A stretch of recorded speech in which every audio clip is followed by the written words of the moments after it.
Okay, I think that means we're live. I think we're good.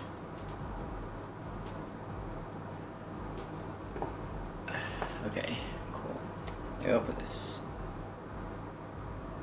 If anybody is here yet, hello, and can you let me know that everything's working? Because there's a few different things that I'm doing this time. One, I'm not actually sitting at my desk. Two, I'm automatically streaming to shorts as well, which is interesting. But we'll see how that goes. I'll be able to read chat from here. I originally had chat on my screen over here, but it's covered by, I gotta set up a second camera. So, if I do this, and let's just put this on let's just put that there for now, so you can see it. This one would be cam link. Cool. Oh, I need to turn off info display. Oh, where's info display on here? Not there. Nope. Go back. I need to... I forget if it even is there. Yeah, it's not. Where are the other Wi-Fi the HDMI settings? There. Info display off. Okay, that should be good. And then... I should probably change aspect ratio of that too. You can't even see this second. Is this bright enough? I feel like it's not. It looks a bit dark. I might turn it up a bit. Or it could just be my screen, because I do have a light right there. Does this look a little bit dark? Should I turn it up a bit? The light. I could actually do it from here. I'll just get Sidus link up here. Sure. Turn it up.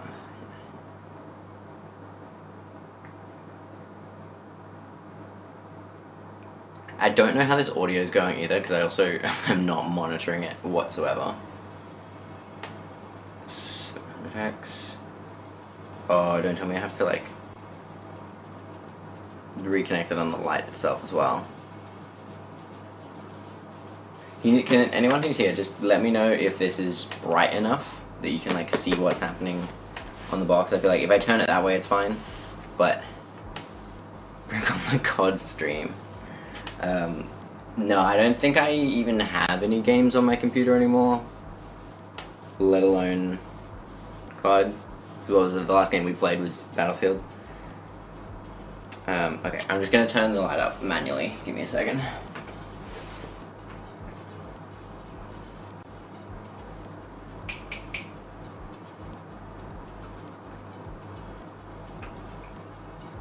Hold on, this will just be a minor break. I will be back shortly. I just have to run outside for a second.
Okay, I'm back. Anyway, did I forget, I didn't even turn the light up, did I? Well, see, I feel like that's gonna be too much, isn't it? Oh no, that's good. Yeah, okay. Sorry, we are back. Somebody, yes, you decided to go for a wander outside. Okay, sure. Do you not hop up? No? Okay, she's not hopping up. Anyway, we're back. So, Pyxis 12K. What we're doing, so, I will preface this with, oh wait, hold on, let's see if I can, if I do that.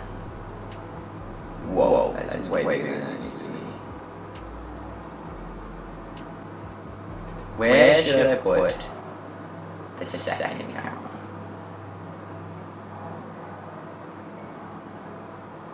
Like, is that, if I have it there, is it big enough?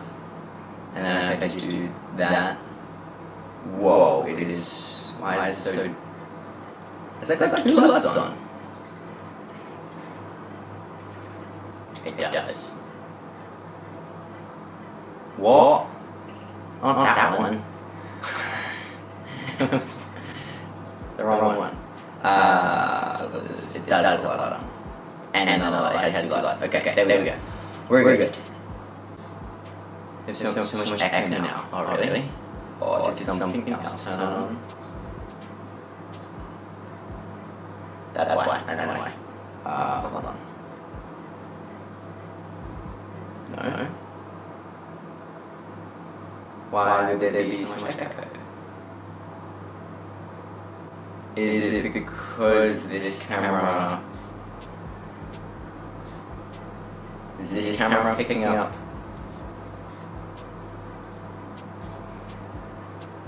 Can I turn off the audio on that? Like is it has it happened twice? So like is it actual echo, or is it just like the second, what's it called? I don't know. Oh, and it's also, it's in the wrong aspect ratio.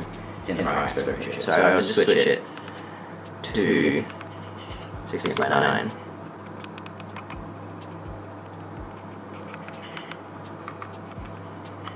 We'll do 4K.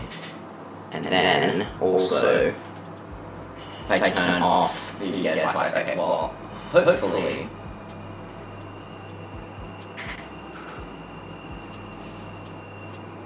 None of my... Hold on. Oh, that's why.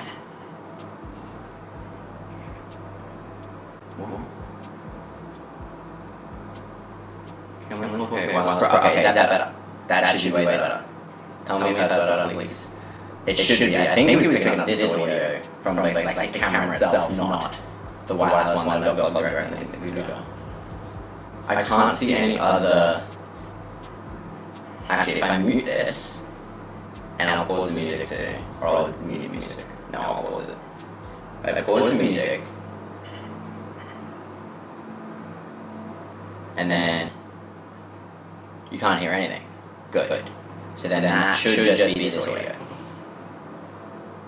Is this better? I don't know. It's not better? Well, that's not good. Maybe I should like get where should I put this second camera? Is that big enough? You see it there? I can't see why there would be multiple. Oh, you know what? I reckon it's because it's set to safety. Yes, it is, or merged, or whatever.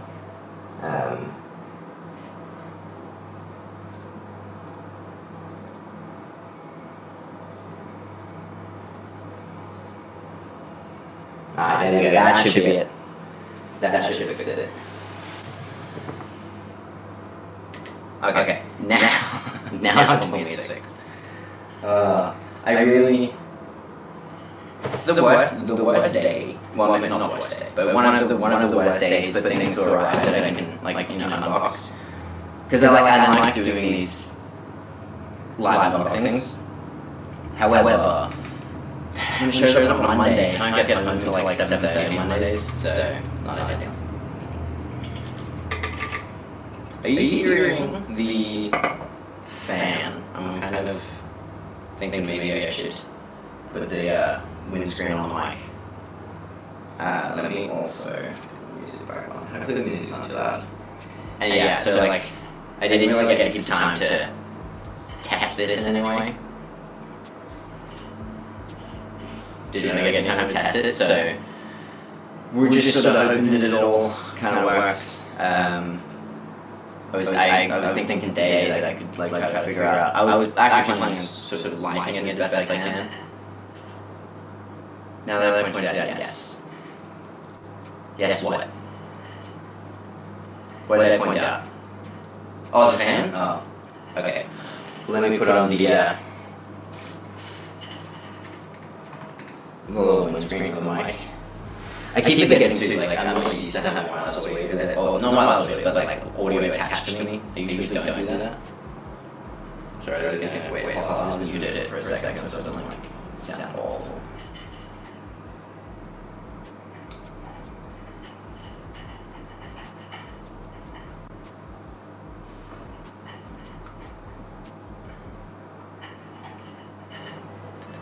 And then, my main things about these mics is that they're too heavy to just flip on a shirt. It's just, and I could have got a lab, but I don't like then dealing with the cables and all that sort of stuff. So, I was thinking of just putting my VM40 here while shotgun and just like having it like right here, which could still do, but yeah. Anyway, let's get into actually unboxing this thing. I want to get this thing open. So, I'll preface this by saying, one, Black Panther Pyxis 12K, I have wanted this basically since it was announced. And I emailed Blackmagic. It was after this was announced, obviously. So sometime after NAB last year. I emailed them asking if I could get like a review unit or something of these, or just get one. And they were like, yep, we'll put you on the list, but like no one has them at the moment. This was like before anyone really even had them at all. And then they said like, yeah, in the meantime, do you want anything else? So I was like, Pyxis 6K. So got a Pyxis 6K, used that for like 6 weeks or so. And then, is the frame rate okay? It seems... What is this? You're at 180. This one's the wrong frame rate. I've got to change that. Because this is a 25. Why does it look like my aspect ratio is... We're at 25 FPS, and that says 25. I don't know why it looks like that. Anyway. This is set at 24. And this looks better. This doesn't look better because it's just going through the cam link. So it's like HDMI out, rather than USB to the computer. Good luck with the order and unboxing template. Yeah, fair enough. Thank you, I appreciate it. I hope the order is okay. If it's not, hopefully someone will come here and tell me. Anyway, so yeah, and then I also had a cinema camera 6K for a little bit, as well as the what's it called, the EOS 7-inch. Had that for a bit as well to test out the B-roll out of the S1 II. And yeah, and then finally we got Pyxis 6K, Pyxis 12K, sorry. Is this losing? What is happening with this S1 II right now? Is it like losing focus? Or struggling in some way? I don't know. Weird. Anyway, so yeah. Finally I have Pyxis 12K. Now I only have it for 4 to 6 weeks. I basically just said as long as you can give it to me for sort of thing. And as you can see here, it is a on the like the little camera there. This is a lone unit, like it's not mine. I do want to like, well, we'll see. I still do want to buy one of these, but we'll see after using it for a month and a half. If I still want to buy it. So let's get into this. They also sent the Pyxis monitor kit, which that's kind of exciting. I did ask for the monitor and the handle, and then also the handle, because the main reason. Now, when I build my own, like assuming that I end up getting one of these, when I build my own rig, I'm probably not going to use the singing handle, mainly because you can't really attach any other monitors to the front of it other than the Pyxis monitor, because it's like the dovetail system that's on front, and we'll talk about that when I set it up. But I want to be able to use either the Pyxis monitor or a bigger monitor, especially if I'm like transmitting. If I want, like maybe like I said, the 4K 8-inch monitor with built-in dumb dash on the back, so I can like attach my transmitter straight to it. I want to be able to use that if I need to, if I want to. So I don't want to just have to use the Pyxis monitor, especially if the Pyxis monitor is only 5 inches. But let's get into this thing. I don't think, it's sealed. Don't need any knives or anything. DaVinci Resolve Studio 20. I mean, I don't, that's still, it's always, I'm always going to mention that. It's always such a good thing that Blackmagic includes Resolve Studio in. Why is it not focused on my face? You can see my face. That's so weird.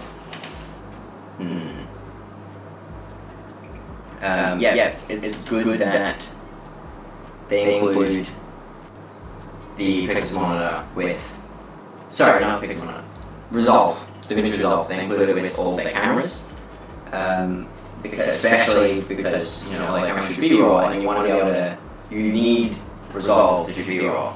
What is going on with focus? I think it must be a webcam issue, like webcam mode on the S1 II. Because the S9 is doing fine. Weird. Maybe I kind of like having the second angle, but I could maybe get rid of the second angle and just plug that in with HDMI. But we'll see how it goes for now. Now I don't think we've also got like this in here. Put that aside for now. I don't think there'll be anything particularly important in here for me, because it'll just be like the charging stuff, not charging, but like power cable. There's the brick, because this is much more power hungry than the Pyxis 6K. Cool. Comes with the things that you would expect, and then that's, I don't even know if I need to even open this. Still very echoey. Why?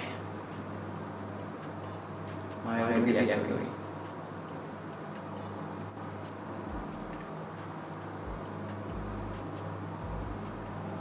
Is it because... Is it because this is doing it twice for some reason?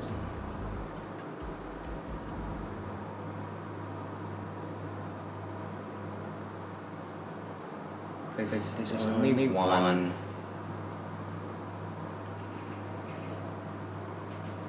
There's only one, like, voice output going.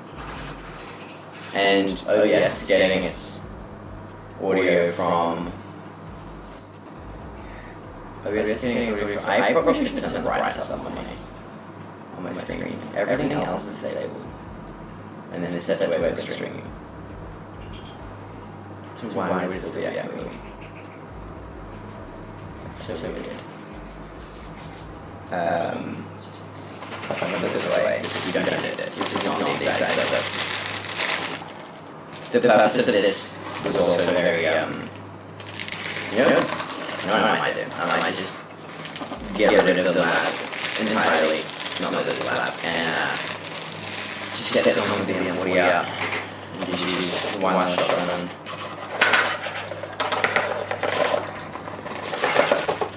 I don't even... I don't even know. Okay, well...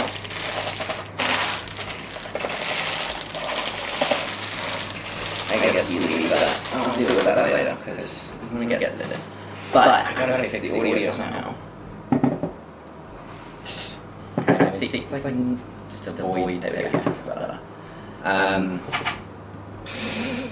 And then this is gonna focus on that. Let's get rid of that. What could it be? Echo.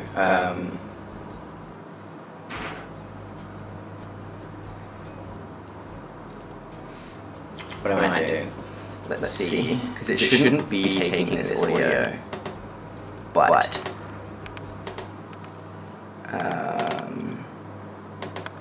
It wouldn't be these settings, would it? No. It'll be in these settings. No, where is the settings for HDMI audio?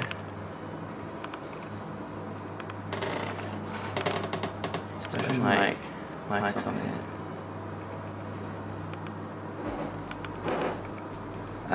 I forget where the setting is.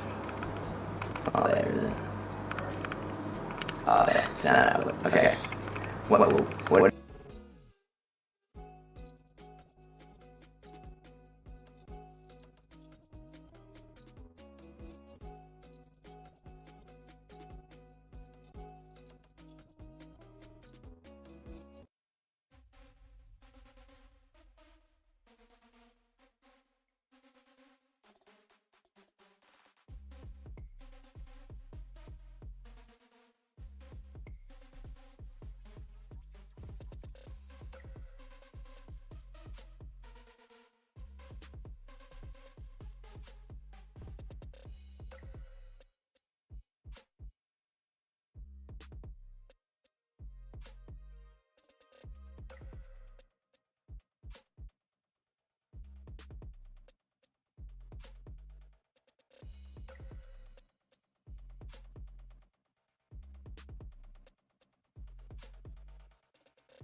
Is this working?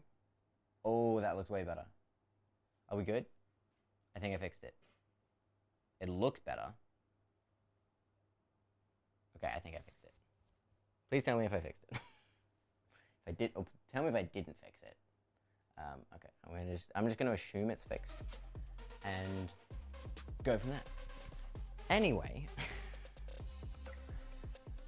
okay, we're back. So let's get rid of that.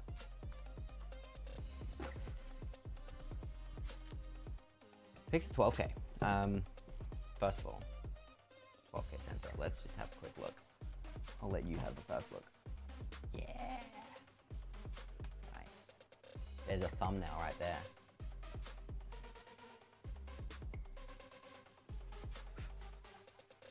There was a speck of dust on it. It's gone now. Can't hear you at all now. Yeah, well, I assumed that that was when you couldn't hear me.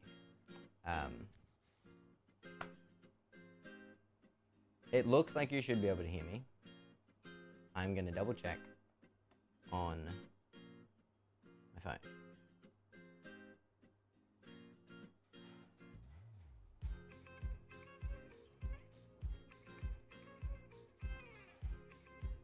Okay, if I talk now, what's the delay on this?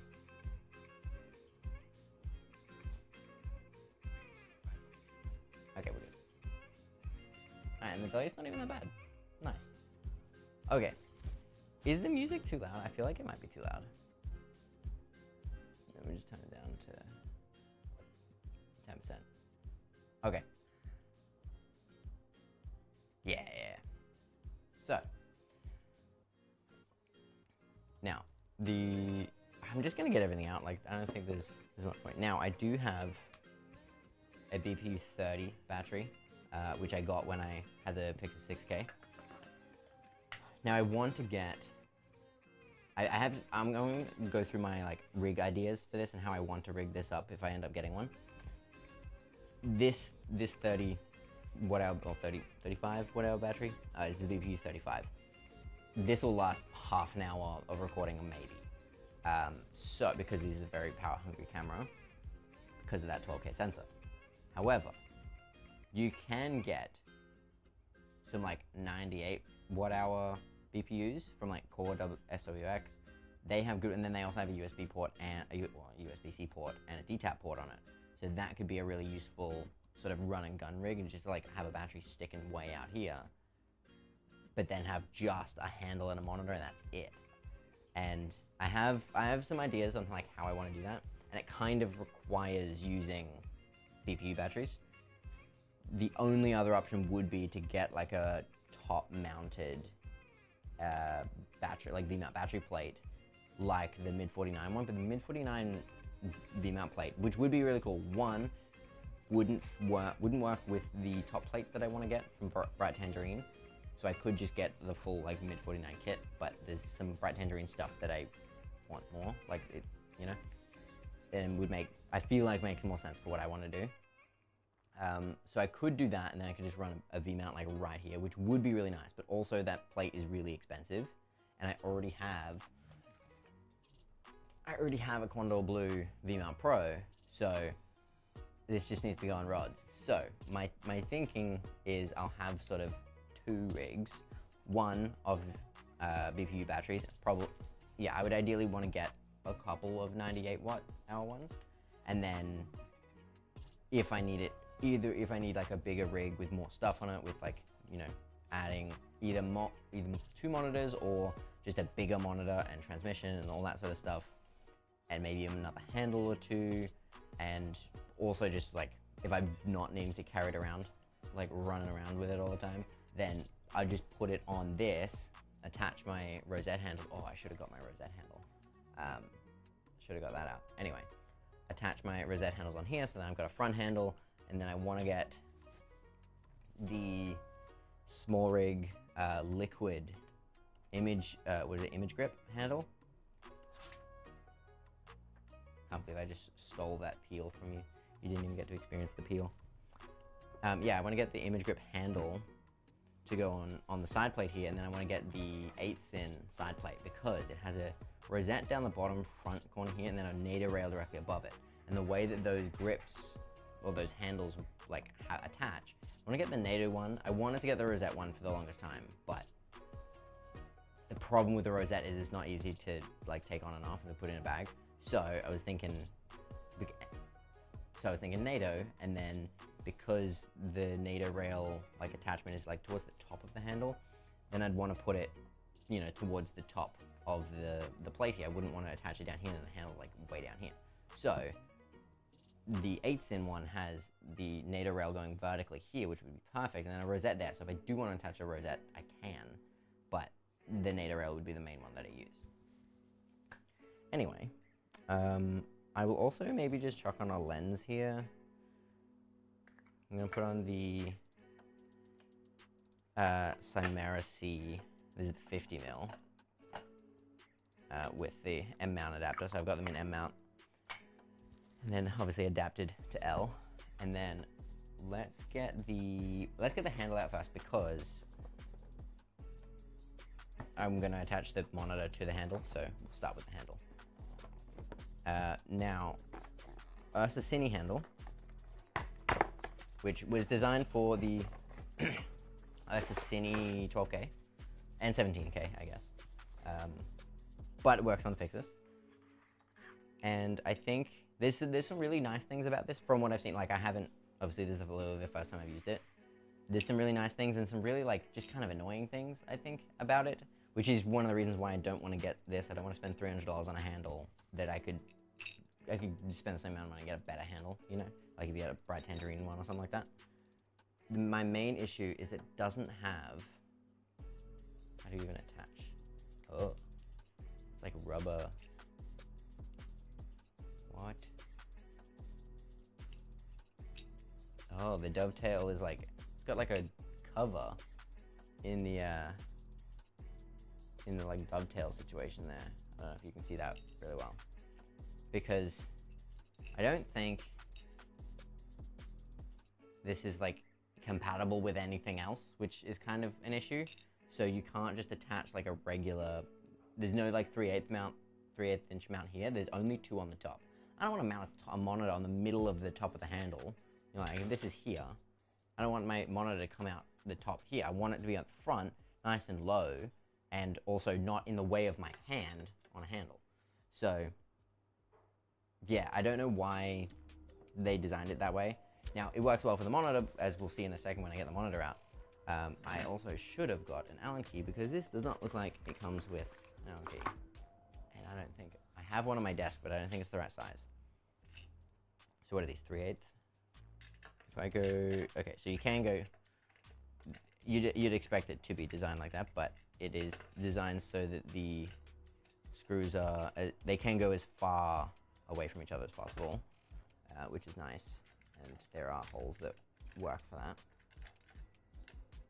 Now this is going to be a bit different to my cageless Pyxis rig, because I put a 90mm NATO rail on the top, like at the front here, on the 6K, and then I attached just a NATO handle with all my monitor and everything attached. But now that I have the Pyxis monitor for this, what I'll probably do most of the time is have the Pyxis monitor on the front, and then if I need to do a transmission, I'll just attach the Pyro S transmitter somewhere else, rather than, you know, switching to the HS8 and then putting the transmitter straight on that.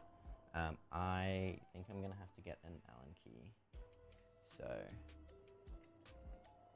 yeah, you'll have to excuse me for a second, but let's put this on. Now, this doesn't come with rods, but that's fine, because honestly, I think I might even use only one rod anyway. But it is good that it does have a rod holder, because that is something that I want to do with, there you go, and that locks on. Nice. All right, well that's sturdy at least. I don't know how the monitor is going to attach well with that there.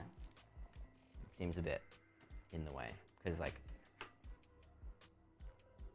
we'll see. We'll see. Oh, unless it goes in this top bit. It looks like that might slide out. Anyway, I'll get to that when I get to it. So, handle is mostly on. I do need to tighten it down properly. And then monitor. Oh yeah, anyhow, sorry, I was talking about the rods here. So, if I have rods on the top, and this is something that I really wanted to do, is have rods on the top, ideally for both the front and the back, because then I could mount this. If I just unscrew the rod mount here, attach it to the top, then I can actually hang basically the V-mount plate down, and then I don't need a base plate or rods on the bottom at all. So then I can just put a plate straight on the bottom of the camera, and then everything's attached to the top, which I may be able to do. I was a bit worried though about, and we'll see, I'll grab some rods and I'll see how good, or I could even just use the ones that are on that one. If you have the rods running out the back this way, is that going to get in the way of the handle? And I was thinking it was, but maybe not. It actually looks like it might be fine. So maybe I'll just be able to run rods like all the way through and stick out the back, and then I can just mount the V-mount plate to the top rods, as long as I can reach under and still hit the switch, which may be an issue.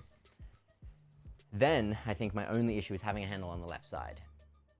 And also right now on the right side, because I don't have the plate or handle to go on the right here. So I may still have to have rods on the bottom, but we'll see. Anyway, monitor. Ooh, but what we could do, this is my other idea. Now this won't work if I want both a handle and a V-mount plate on the bottom. However, if I can mount a V-mount plate on the top, I could just put this backwards and then I can use this for a handle, which might work. This is the plate from the small rig Hawklock shoulder rig, and it has like a built-in rod mount directly to the end. So if I mount this way, maybe like, that's as far back as it can go, which is not ideal. That's a long way to have rods sticking out there past the lens by that much. If I do it this way, that's so far. With a battery on it, that's probably not terrible, but because, you know, battery plate here, battery there, that's probably fine. But yeah, so I don't know if this is gonna work very well. We'll see. But yeah, I was wanting to figure out a way that I can just mount basically everything to the top, and then if I need a handle on the left, I was actually hoping I could figure out a way to get a handle on the left as well, like a rosette handle. I don't know, but we'll see. And then, so that means like if I can take off the handle, then everything is off. However, and that was one of the reasons why I was looking at Mid 49, because is this upside down? No. Oh, it's just a lid. Cool. Okay. So, the Pyxis monitor. Nice. I like how small it is. Like, that's so good. You can see on that one. Where's the light? There's the light. And what if we just do it on? I feel like I may as well just hold it up to this camera. You can probably see it better. Maybe I'll just get rid of the other one. We'll see. And then it has this little flip up sunshade, which is nice. Yeah, flips up. Yeah, and then they fold in, and that goes back down. Nice. And then you can take off the sunshade. But honestly, I kind of like the idea of having it there, because then you can just not, like, you just have it closed and then your monitor's covered. It's not gonna get dusty and all that sort of stuff. So this has a 1/4-20 mount on the bottom and on the right side, and that's it. 3 function buttons on the back. Not what I was expecting the buttons to feel like, but you know, they're buttons. And then I think there's also a tally light on the back right there. And then it attaches, first of all, to the handle. That way? Or does it go? Oh, I don't want to do that. It's not going to go that way though, is it? Well, that sucks. That's so silly that I can't see. What if I get that out of the way? Will that slide? That seems like kind of a silly design. I don't know if you can see that, but yeah, let's put it up on this camera a bit more. So this like locking mechanism for the rod mount comes up like right in the way, but the dovetail goes vertically for this mount. So I can slot it in a little bit, but then I can't really lock both of them properly. Yeah, and then they just sort of clash. So I feel I want to use this, I think I'm gonna have to get this. Is that gonna slide? There we go. Yeah, slide that out. Put it in that way. I really didn't want to have to do that. I just hate making rigs taller. I don't like making them taller when I could just make them not even longer. Like, it doesn't even make it longer if you just put it here and have it there, because it doesn't stick out further than the lens. But I just don't like tall rigs. It's so silly. But for now, maybe I'll try and figure out a way to do it. That's looking, okay, yeah, I still do need to get an Allen key for the, I'm also not sure about these locating pins. Like, first of all, that like mechanism of screwing that in, that was really nice. Like, easy to do, just went straight in there. That's good. Okay, even with the tension like loosened, there's still like friction, which is nice. We tighten it a bit. Honestly, doesn't change much. Like, there's a little bit more tension, but not a heap. Yeah, I don't like how tall that is. And then if I put on a base plate, it's gonna make it so much taller as well. So yeah, I really hope I can do something about the front of that handle, because that's like the only way to mount. It's really the only way to mount it, because the other way to mount it using this goes straight onto like the screw hole, this, so you can actually see it. The screw holes on the top of the body itself, like if you didn't run this handle or a handle at all, you screw this on, and then I think it looks like, yeah, this little bit attaches straight onto there, but then you can't move it. Oh, because this has got like the MAP holes or whatever, like threads or whatever. So it's like two screws a little bit further apart. But that being said, I think you could probably just attach the pan and tilt one directly to that if you wanted. But yeah, I don't really see much of a benefit of using this at all. What is this? An extra, oh, they're the mounting screws for that. That's fair. Move that way, there you go, cool. But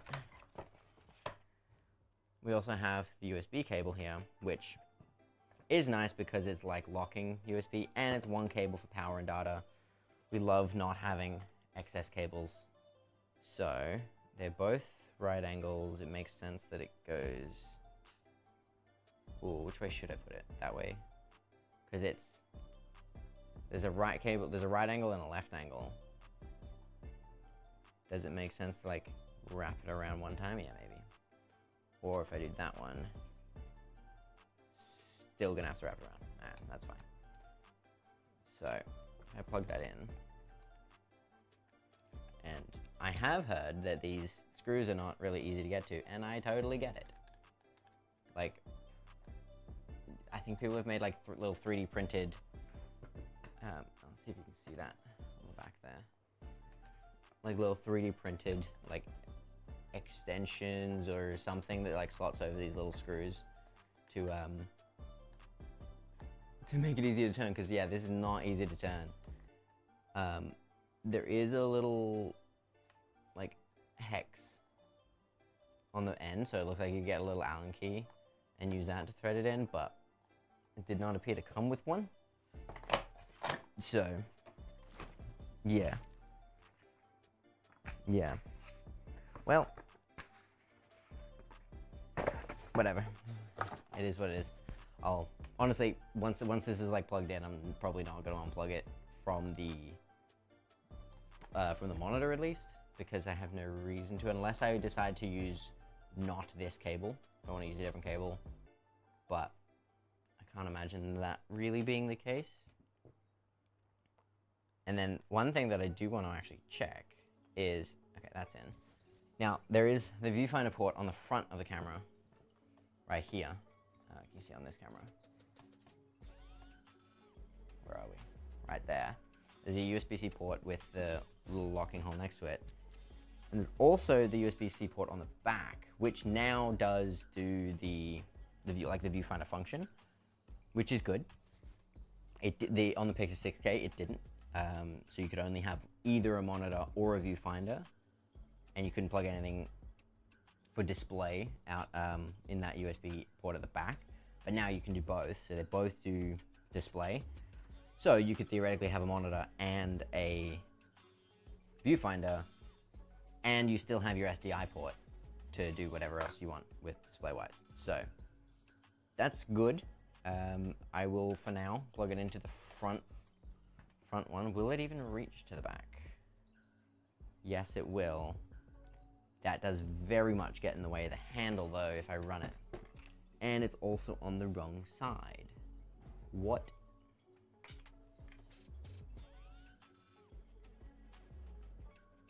Both of these, I would have to have them pointing down, because the screw is on the right side. So they'd have to be in this orientation, which just doesn't work. That's kind of silly. However, I know they do have other cable, like other versions of this cable, like different lengths, and I think like one with a straight, one with a right angle. So there's probably another version of the cable that would work. But for now, I'll plug it in the front one. The only reason that I would maybe not plug it into the front one is if that's loose. I'm gonna tighten that. Is if I am plugging my follow focus motor directly into the camera, because that worked on the Pyxis 6K, and it even worked on my kind of broken Tilted Nucleus Nano 2 motor, which one of the USB-C ports is broken, and in the other one, if you plug it into pretty much anything with a regular USB-C to C cable or USB-A to C cable, it just does not like it. It hates the voltage or something. Any device, batteries, anything, but this port worked to power it. That's why it took me so long to notice, because it was fine when I was using this, and then when I wasn't using this, it was having issues, and I didn't know why, and then I ended up getting a D-Tap to USB-C cable to kind of fix it. But yeah, it is nice that you can just plug any USB-C device that needs power directly into the camera itself. It's not as good as like the Ursa Cine 12K, which has, and the 17K, which have like multiple extra USB-C ports just around the body, which would be really good if there was like another one or two just for powering external devices, because a lot of things are USB-C now, especially at like, because this isn't like a super high-end thing that you're gonna use like Fishers and Limos and stuff like that for a lot of things, that USB-C kind of makes sense for a lot of things. Anyway, that's all the stuff to unbox. Let's see if we can rig this up a bit. I am going to get an Allen key to tighten this handle. Give me a second. So, we want an Allen key to do the handle. And then I think this one should, that one's too big. Okay, I'm going to bring a kit just in case. So, we want, I really wish this rod holder was better. Nope, that does not fit. I didn't think it would. Oh, and this isn't gonna, I need an actual like right angle one. That's so silly. Hold on, I don't know if I have one. There's one, I have one in here that I think will be way too big, but I don't have any that are like in between. That's smaller than this one, but bigger than the one that I just tried, but hopefully this fits. Oh, it does, cool. Okay. So I can tighten that. That's like that. And this is something that I was actually kind of weirdly looking forward to, is having just like a hard bolted on handle that it just like, there's no bend anywhere, there's no flex. It's like if I move the handle, the camera moves, which is not 100% the case for, you know, the like the NATO handles that I've got. The main one that I use is the smaller light one, which kind of bends a bit. And then also like the cage on this S1 II moves a little bit as well. But having like a solid built on that handle is good. Okay. Okay, you can go. So, oh, I should have got rods. Oh no, I'll just use these rods. So, I'm trying to think. Either way, I'll put a plate on the bottom of this camera. I also haven't turned this on yet. Let's just have a quick look. Now, unfortunately, I would have to unplug something to get. I do have a couple of long USB-C to C cables, but see the fan going. I do have a couple of long USB-C to C cables, but I don't think they're good for power, but not data. So yeah, I'm not too sure about that. Okay. Now, we're in, let me just set a couple things up. Now I assume this has the latest firmware. It looks like it because I'm pretty sure only in the latest update can you do 4-channel audio, and it's already got 4-channel audio like on there. Can you see on, wait, why do I even have this second camera? It's not doing anything. I'll just get rid of it. That's the wrong one. My bad. Yeah. Cool. So, it is nice just having the monitor there though that has all the info on it, and I keep blocking my face. This will be something that I like, that I know I'll like, is being able to use the touchscreen on the monitor. But I feel like I'll probably forget a lot because the HS8 that I use doesn't have touchscreen at all, and even if it did, like, it doesn't have camera control, so like I would barely use it anyway. But yeah, being able to use, like, control the camera from this little screen. Let's take the windscreen off for now. Fold it up. That's nice. Just sort of out of the way. But yeah, this is the Pyxis 12K with the Typox MRC 50mm. Let's chuck a lot on here because, oh, let's see. I wonder. I turn this so you can see it. And then if I go into the settings on this screen, good having two screens that just function exactly the same. I gotta remember how this camera works. Now, we'll get into all this. Oh, okay. This is an interesting thing. I thought you'd be able to see the settings that I'm going through on this screen, but you cannot, because I have the settings open on this screen. And and then if I open the menu on this screen,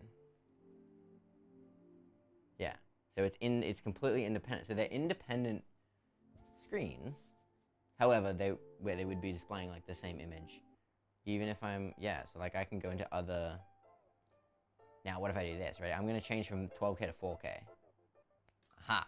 So no, wait, I missed the unboxing. Yeah, the unboxing, like I started late too, but yeah, already got everything unboxed.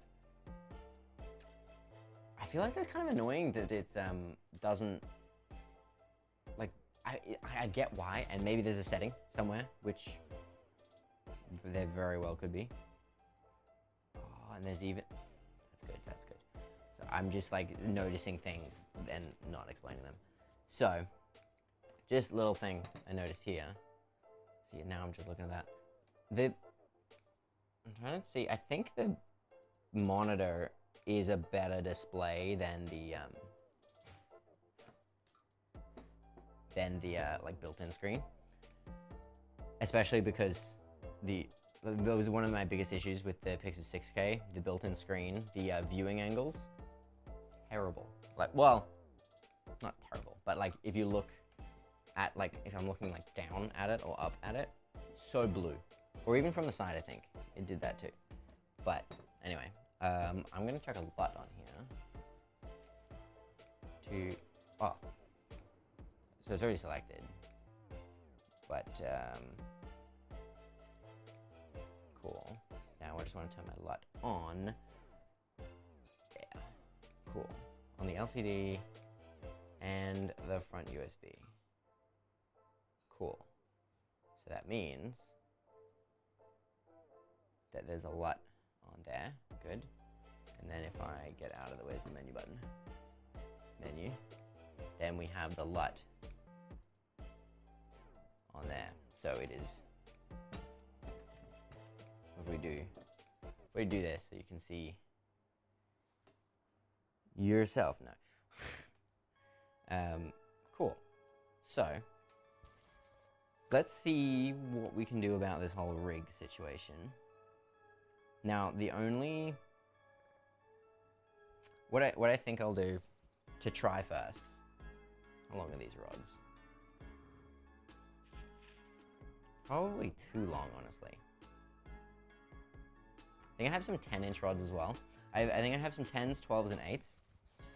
Nothing shorter than 8, except for the one. Is this being like really jumpy? It looks it on my end. What I might do, really quick, I'm gonna grab an HDMI cable. I'm gonna turn this. I'm gonna turn that camera off. I'm gonna grab an HDMI cable and plug the S12 straight into the computer via HDMI rather than via USB, because it's just not looking very good. And there's no way for me to plug the Pyxis in except with USB, because I don't have any sort of SDI converter or anything. Oh, thank you, Zane. I appreciate keeping the camera company. Okay, so that can go there, and then get that out of the way. And then, oh, you're gonna lose feed right now. But it is, okay, so it's still working. So now if I change this one, is that just gonna work?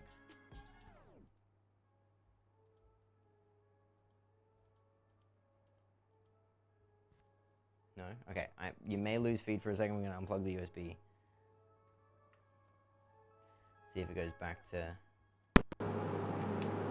Cool. Okay, and then I'm gonna have to do a couple of settings on here. Let's make that full size, and then I will turn off my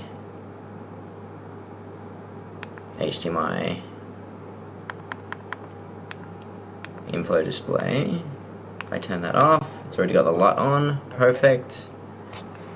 Perfect. Why is that LUT not on though? That is weird. Turn that on. Not that I need it, but alright, where we like there? Cool. Okay. So I should have got more rods while I was up. No, I'm just gonna do that real quick. Because I want to see if I can get away with shorter ones rather than using the longer ones that I have there. I couldn't always just get. I think the 10-inch ones that I have aren't even in. Oh, so it's like still in the box because I have no use for extra rods. Because I rarely have. Well, yeah, I like don't have multiple like fully built up rigs. So, whoa, that's not going to be long enough to do both focus. Not going to be long enough to do focus and battery. Now I could do that, but that is kind of pointless. Because that's sticking out just long enough for the focus, for a focus motor to go on there. Bit echoey. Did it? Oh, you know what? I know why. Let's fix this. Yeah.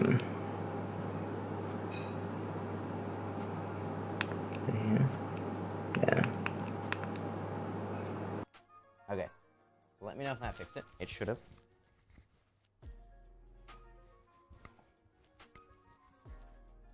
Okay, anyway. Wait a minute. Why? Wait, is that LUT on? Oh, it is. Cool.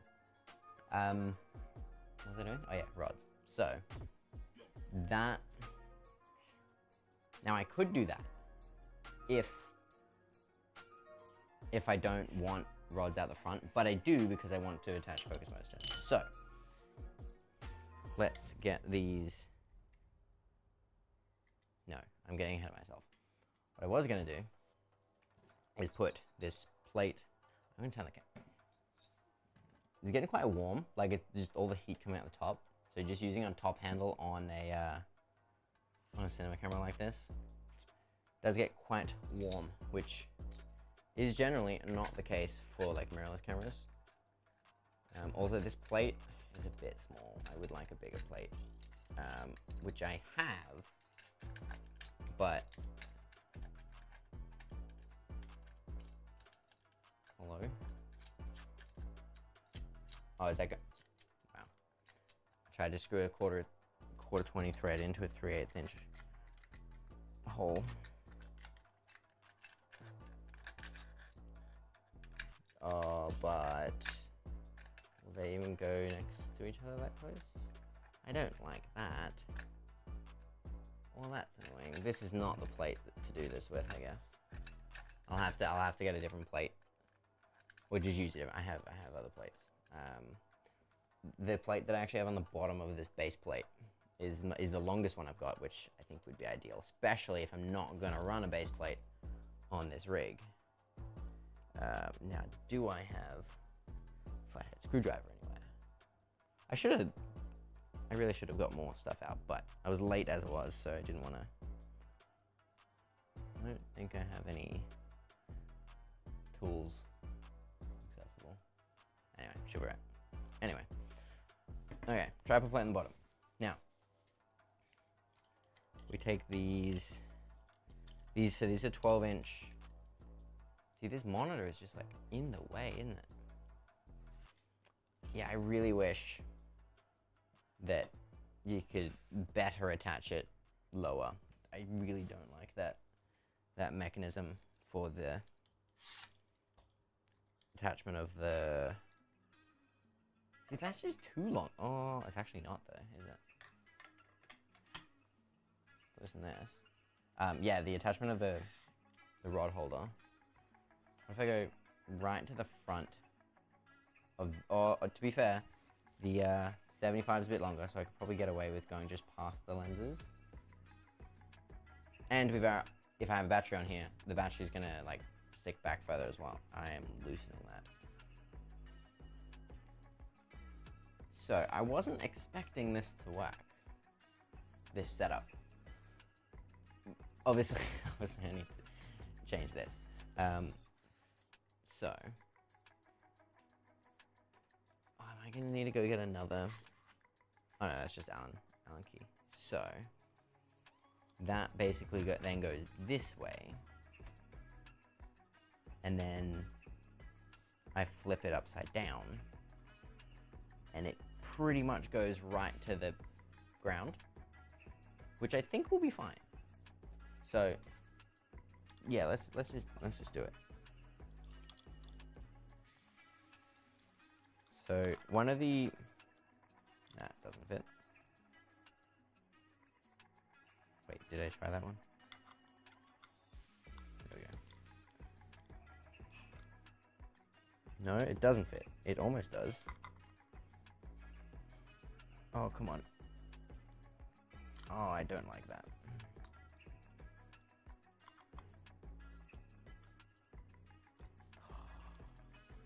Just not the right size. Must be a, what? That's an Imperial one though. That should work. Okay, it's really annoying that I have to keep getting up, but I have to get up again. But if I have these rods here, I can attach a follow focus on the front, undersling that. I can attach battery plate on the back, hang it down. The only issue I'm thinking, if it's, well, it'll be hanging underneath, so it's more just like I can't push it too far forward because I need room to be able to put the battery on. So it'll have to be like, it will have to be a bit of a gap, which probably makes sense anyway. So I can like reach through and get the power switch and the and like if I need to get to the SDI port or the what's it called? Internal battery, like the BPU. But I think, hopefully, this Allen key works for that.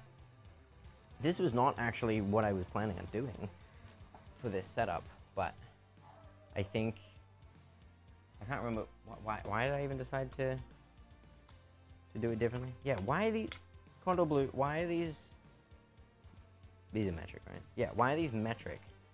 You're an American company. I mean, good job making them metric, but, like, why weren't you what I expected you to be, you know?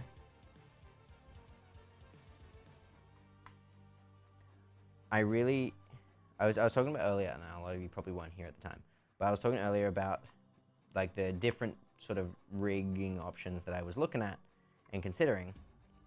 And I was looking a lot at the mid 49. I don't know if there's any other way that I could do this. No, I don't think so.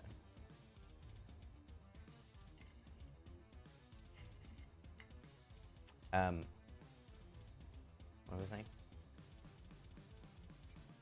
Did you want it to be in miles? Yeah. I did want my Allen keys to be measured in miles. No, I was looking at the mid 49 power distribution box, plate, whatever you want to call it. But, and like, it's great, like it has one USB-C port, and has one USB-C port and one D-tap, two D-tap, I think I had two D-taps. And like a couple of limos and a couple of 3-pin fishers. The limos and fishers I would not use with like any setup that I've got at the moment. That's for much more like higher end stuff. But the main thing that I liked about the plate is that you could attach it directly to the camera really easily. And you could basically just have it without using rods or anything, have it there, and it's just attached to the camera. No, I don't like that. Also, I can't even have it that close because it has to be just far enough that the battery, I have a battery right here, that a battery will slide on without bumping into the rods. So that, it's very, see now the problem is it's very back heavy because the battery's so far back. Now imagine if I put on my 212 and it's gonna be even worse. And because there's now less on the front to weigh it down because I've got tiny lens, little monitor, it's just very back heavy right now. So I don't really like that all that much. Interesting. None of the ports are blocked by the rods, which is nice. Yeah, I don't think this is gonna work unless, the only way that I see this really working is if I put on a base plate anyway. But then, like, if I do that, what's the point? What's even the, hello? This plate fits on here, right? There we go. If I put on a base plate, make it taller. I mean, it's still back heavy, but if I'm gonna do that, I may as well just run rods here. That's something that I'll have to check actually. Because one thing that I found when I had the Pyxis 6K, I shot a short film on the 6K and some like rehoused contact Zeiss lenses, or Zeiss contact lenses. And most of those lenses, now to be fair, I think it was mostly the lenses because they were really skinny and they were rehoused, so they're like focus, they weren't even like rehoused, they were like modded, like cine modded. So their focus rings weren't great, but because they were so small, they were so far away from the focus motor that like it didn't get a good contact. So most of the lenses just didn't really get good contact with the focus wheels or the focus gears. So I had to like pull focus manually half the time on that short film anyway, like on the lens itself. So if I have a rod here, is the Nucleus Nano 2 motor long enough to actually get good contact into this. I think it would be better than what it would with those lenses that I use then, because one, I think these are actually still a little bit bigger. Like, I think, maybe not actually. Maybe like diameter wise, because I think those lenses were a little bit longer, but quite narrow. But yeah, having two sets of rods like this is kind of silly. But if I do end up putting rods on the bottom, like doing this whole base plate situation, and put the 12-inch rods on the bottom with the V-mount plate, then I can still run a handle, and then I can just get like a single, like the little rod that comes with like focus motors. Yeah, focus motors, just like right in there for the focus motor, or yeah, either side, doesn't really matter. I think that's probably what I'm gonna end up doing if I end up using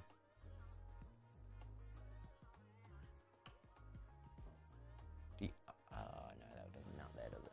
No. Yeah, I just really wish this monitor mounted better. And there's not really anywhere else that I could even mount it, because there's no mounting holes anywhere, and all the ones on the camera are like covered up by other things.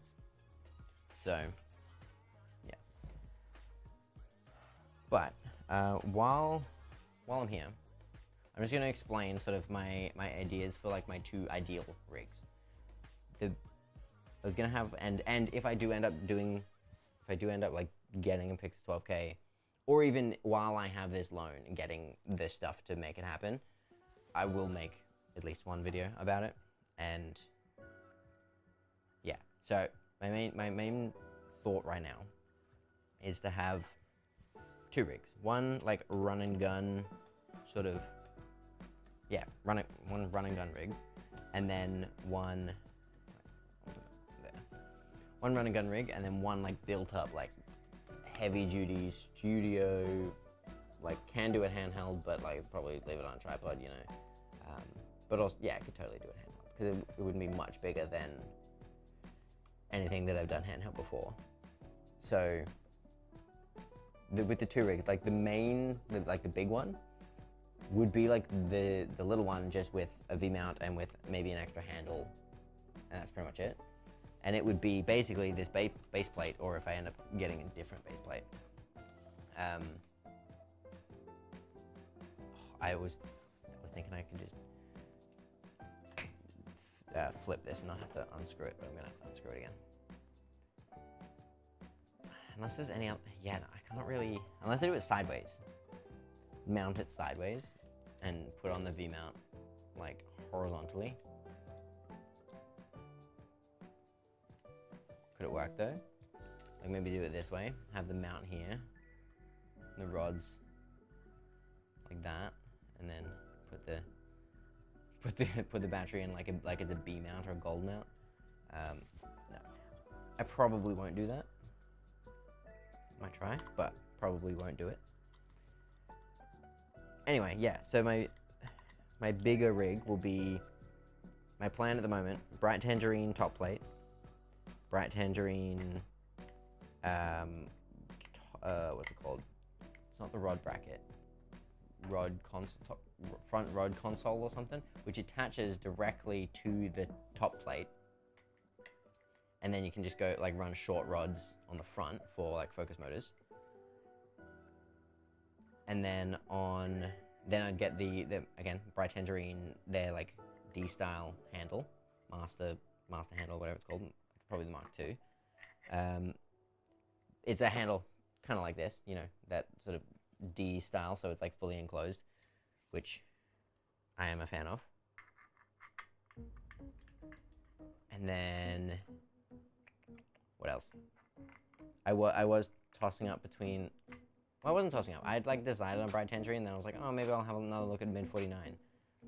Because the benefit of going with like a mid 49 top plate and handle situation is their handle and their top plate Arca Swiss.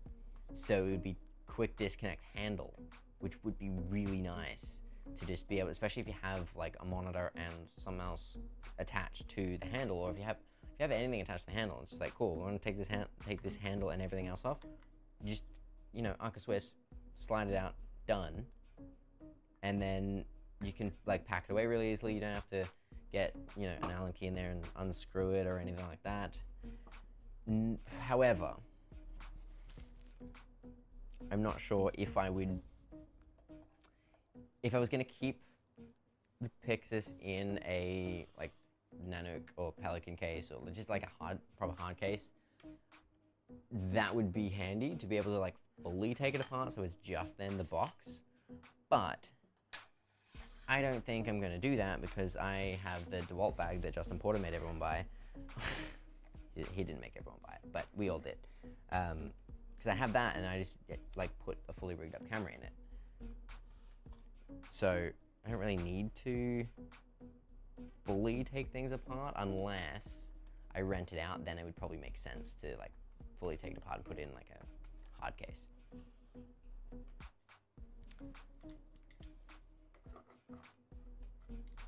So what else? Yeah, so that they would have top plate, handle, short rods on the front, and then, you know, Pyxis monitor on a, I want to get the bright tangerine, then kind of new monitor mounts. They seem really nice. Let's do that. And then like take that, and that's the, like, put a BPU, like the Core SWX 98 watt BPU batteries. That's the like run and gun rig, and that would be it. Like Pyxis monitor, BPU battery, no cables anywhere except for the one going to the monitor. Pull focus by hand if necessary, or, you know, maybe at some point they get autofocus in this thing. Who knows? Yeah, and then like that would be the run and gun rig, and then just have like a Manfrotto plate on the bottom, like I put on here before. That's the run and gun rig, and then to make it the full built up rig, you just have this base plate with, base plate with the rods, V-mount on the back, maybe my rosette handles, which I might go get. Wait, am I gonna be able to? Hold on a second. I think I might actually be able to use the handles and the focus motor at the same time on the Pyxis, because I can't on the S1 II. So, one of the issues I have with the Thypoc SMRCs is I'm gonna have to go 2 handles again, probably, if I want a right handle, which I do. Because I don't have either a good side plate or a good right handle. I'm gonna have to run 2 rosette handles. And how I did this last time with the Pyxis 6 guys, I had the left one like very slightly forward, and I had the right one a bit back. So, because I don't want them both forward, because that's balance is just way off and it's really back heavy. I have one back a little bit, so I can sort of be like that, and that kind of worked. So I think that's gonna be what I have to do here. However, my main thing is I want to test, yes, this will work.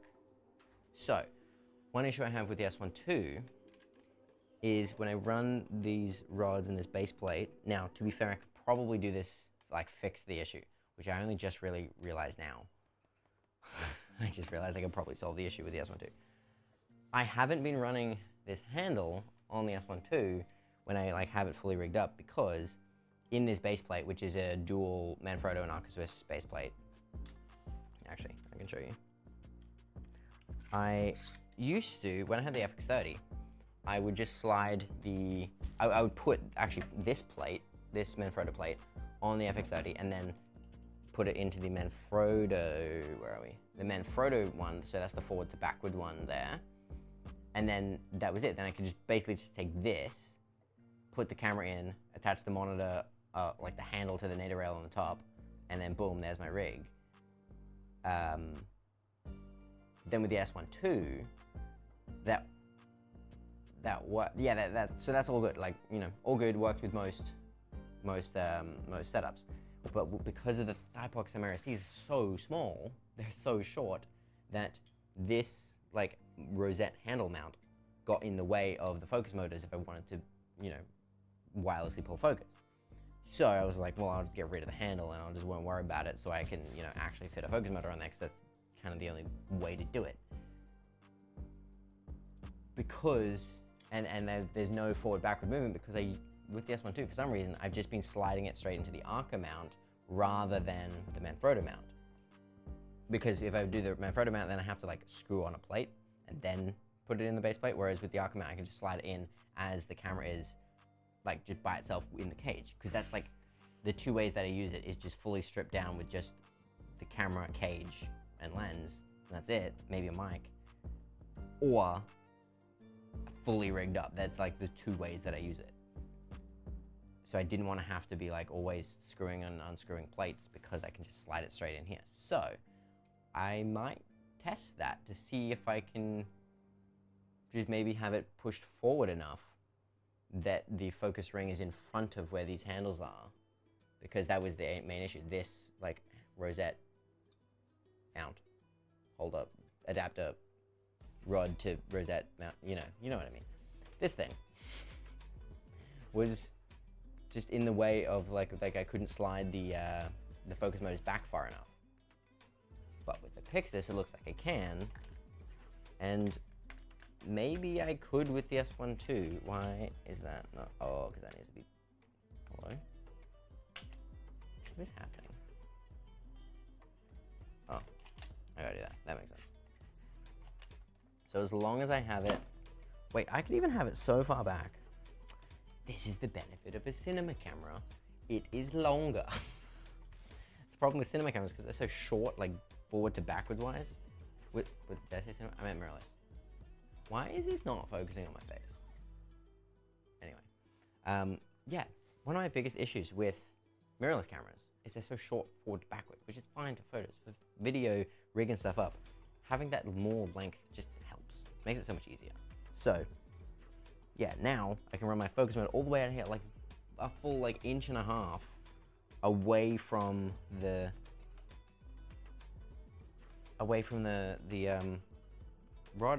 rosette adapter. That's so good. And I still have my handle slightly in front of the camera. That's good. Chuck the other handle on a little bit backwards. Not ideal, but kind of the only way that I can do it right now. Yeah, cool. I like that. So that means that I don't have to run rods on the top. So that means, hold on, if I don't run rods on the, because I don't need to run rods on the top. If I can put focus motor on the bottom, I can just, as long as it can reach, I think that's the main issue that I don't know yet. As long as the focus motor can reach the lens, which it might, we'll see. If it doesn't, then I may have to run a rod on the top. But if it reaches, then we don't have to run this, which means we can run the monitor like this. Yeah. Can I go lower? No. That's as far down as it goes. Really? Nah. I mean, it's better. It's not ideal, but it's better. And then I want to do that. Tilt.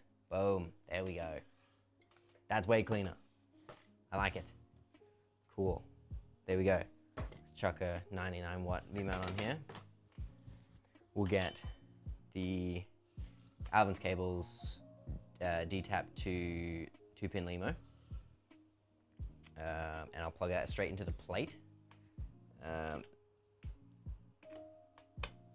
that's in there. Then let's wrap. This cable is too long. It's a nice cable, but it's too long.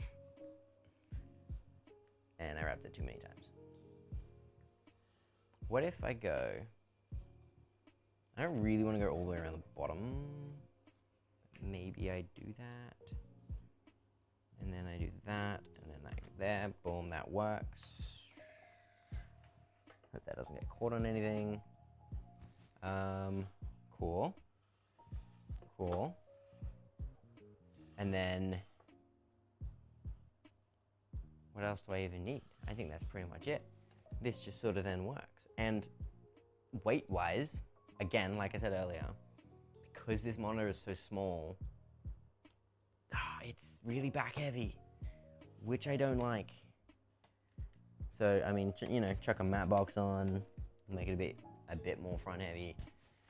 Put any heavier lens on, it'll be fine. Like I'll try and do as much as I can with the Blazer Remus 33mm. I think I actually want to sell this lens. So if anyone's in Brisbane and wants to buy a 33mm Blazer Remus, I'm probably gonna sell this, mainly because I want to get the Vipers.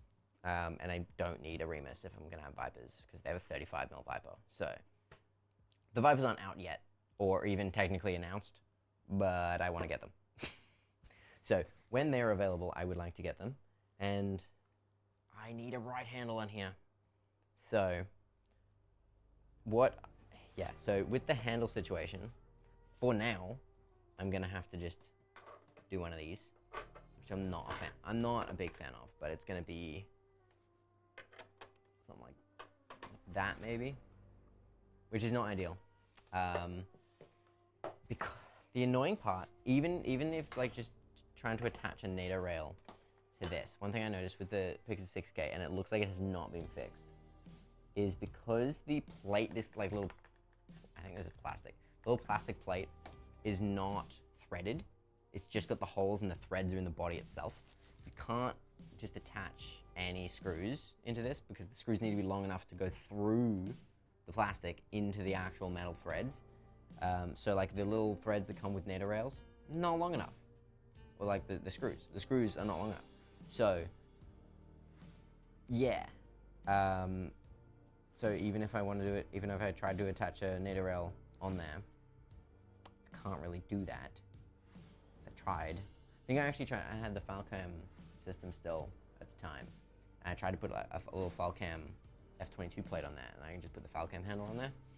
That would have been good, but yeah, can't do that unless I take the plate off. But yeah, like I said, I want to get the 8-sin side plate, because that has a NATO rail on the front.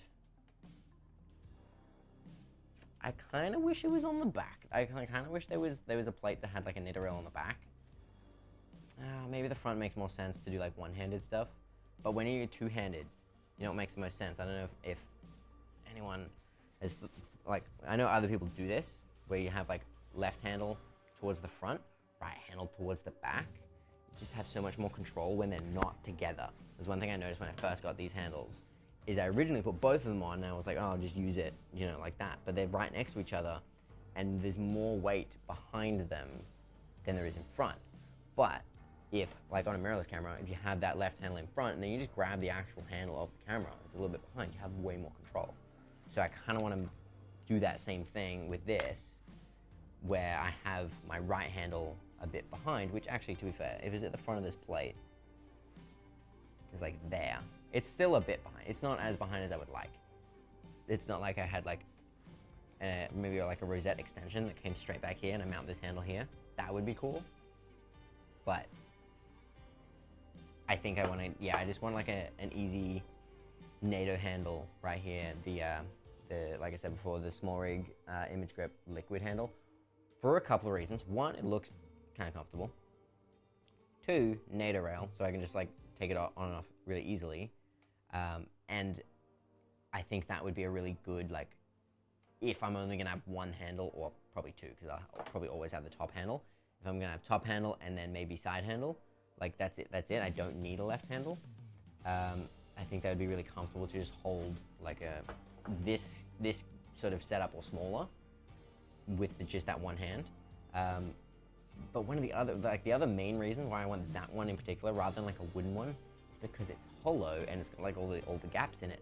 So if my hand gets sweaty, it's not going to get as slippery, theoretically, because there'll be more airflow. So that's my thinking, at least. So hopefully at some point I can get that handle, and we'll figure it out. And I'll obviously make a video about like my whole rig situation when I have that. But yeah, no, I'm surprised. I don't know why about this actually works. The whole front rod situation at the bottom. So I think I'm probably just gonna have it like this most of the time, because I don't like how this works with the monitor. And then even if I put this on and use a different monitor, not the Pyxis monitor, yeah, I just don't. If I put a different monitor on, I've got nowhere to mount it. I'd have to take this handle off, mount a NATO rail, and attach a NATO handle just to attach a different monitor. And I can't even use this anyway. So, well, I don't, yeah. Yeah, so, I like how this handle feels. Like, it's got the rubber on the bottom, it's very solid. It just, I don't like the mounting situation. And it's also not easy to take on and off because you need to get a Allen key, like, in there. Is this gonna fit this one? Yes, cool. All right, we'll mount this, hello? There we go. I haven't had the right handle on this thing in a while. All right, where do we want it? Probably about there? Yeah. Cool, well, I'll tighten that down. I don't know how I feel about these. To be fair, these are the older Condor Blue rosette handles. Why is that not? There we go. They're the older ones, so I imagine the newer ones probably work better. But like they're quick adjust, so you like pull down. There's like a little lever there. You like pull down on that, and you can adjust them, and then they can like lock in. But honestly, there's still a lot of give, like they still move a lot, and I find the left one at least still like creaks a bit, and I found like I've been shooting stuff handheld. How much does it all weigh? That is a question I don't know. It's a bit back heavy still though. What I could do, if I slide the camera forward even more, and then if I slide that forward, that does not help. That just moves it all, yeah. Right? No. It's still very back heavy. Anyway, I don't know how much it all weighs. Yeah, I don't know. It's definitely heavier. Well, actually, I don't know. Yeah, it's probably heavier than my S12 rig. So, Zane, the rig that we were using on Price of Silk, that rig, I think it had a bigger monitor and it had the wireless transmitter on it, and it was a bigger battery as well. So I had my bigger battery, which I think it's actually still on charge. I think it's definitely charged. I've just forgot to unplug it. Bigger battery, same lenses. We used the matte box a bit, but not for everything. But the main thing was the big monitor and the big battery. This camera is heavier for sure. Like the handle is heavier, the monitor's not, battery's not, everything else is the same. So definitely heavier than my S12 rig. But I don't really have any idea how much it actually weighs, like in numbers. My guess?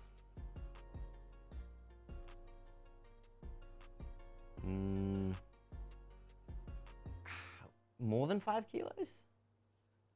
I think? I don't know.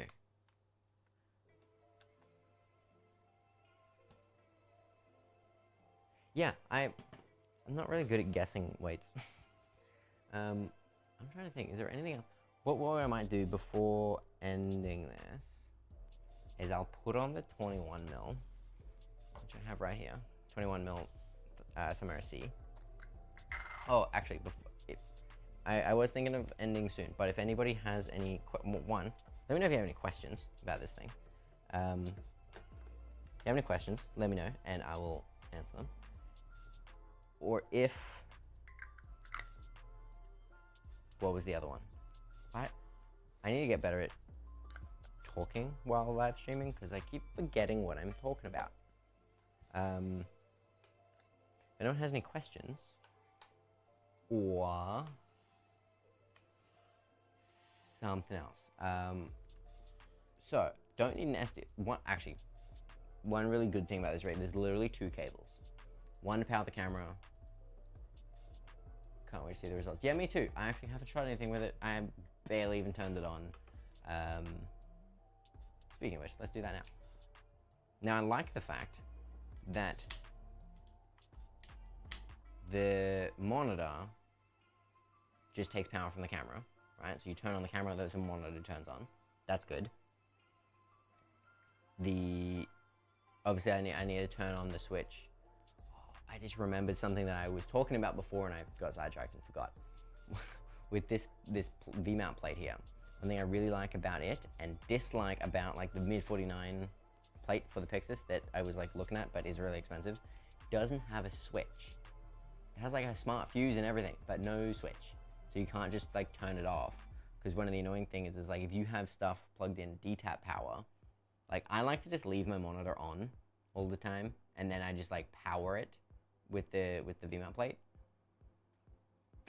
Maybe wouldn't do that if I'm using 12G SDI, but usually I'm just using HDMI with with my Lumix cameras, so it's actually fine. So I normally just like leave the monitor on and then just power it with this, and then it'll turn on when I flip this switch here. So I only have to turn the camera on and turn the plate on.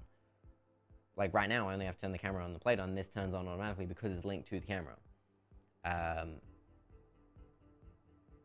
But yeah, like the mid-49 one doesn't have switch, so you can't even just, you know, turn the camera off and like turn everything else off. You'd have to take the battery off to like kill power to everything, which is then annoying because then you got to deal, like if you have SDI things plugged in, then it's like you got to deal with SDI protocol and yada yada yada, you know. So what I want to do is I have, where would be a USB cable that would work? What I might do is, because I want us to be able to do stuff. I don't know if I have a cable that's like long enough that is accessible, unless I unplug the S12. Anyway, let's really quick see some settings. So 12K. Now, this is the Pyxis 12K.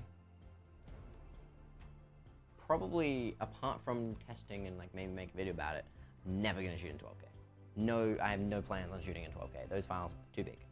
Now you can shoot in 18:1 compression, but yeah, no. So I think the majority of the time I'll be in 4K, probably at 6:1, which is the like highest compression, smallest file size. For just like YouTube stuff, that's fine. Maybe if I'm shooting other things for clients and stuff, maybe either lower compression 4K, like maybe like a 4:1 or a 3:1, or 8K, maybe like 12 or 8:1. Because one of the really good things about this camera is it doesn't matter what resolution you shoot in 12K, 8K, or 4K, it's all the same. Like framing, there's no cropping, there's no nothing. The only thing that crops is if you go into 9K, which is Super 35 mode. What? Why can you see the same? Hold on. 9K, 16 by 9. 12K, 16 by 9. How is that the same width? What? How does that work? I'm so confused. Why does it look the same? If I exit the menu, I'm very confused. Oh, it's gonna reset once I get out. Yeah, okay, that makes sense. I was switching the resolution on the little side screen on my side here, and on the monitor, it was like flashing. Oh, that's annoying. You can't. If you mount the monitor vertically, the pan is basically a roll, not a pan. So you can't just like pan it to the side a little bit. That's a bit annoying, but at least you can just like tilt it up and down. Anyway. Yeah, I was changing the resolution and nothing. Oh, changing the aspect. No, not the aspect ratio. I was changing between 12K and 9K, which is full frame and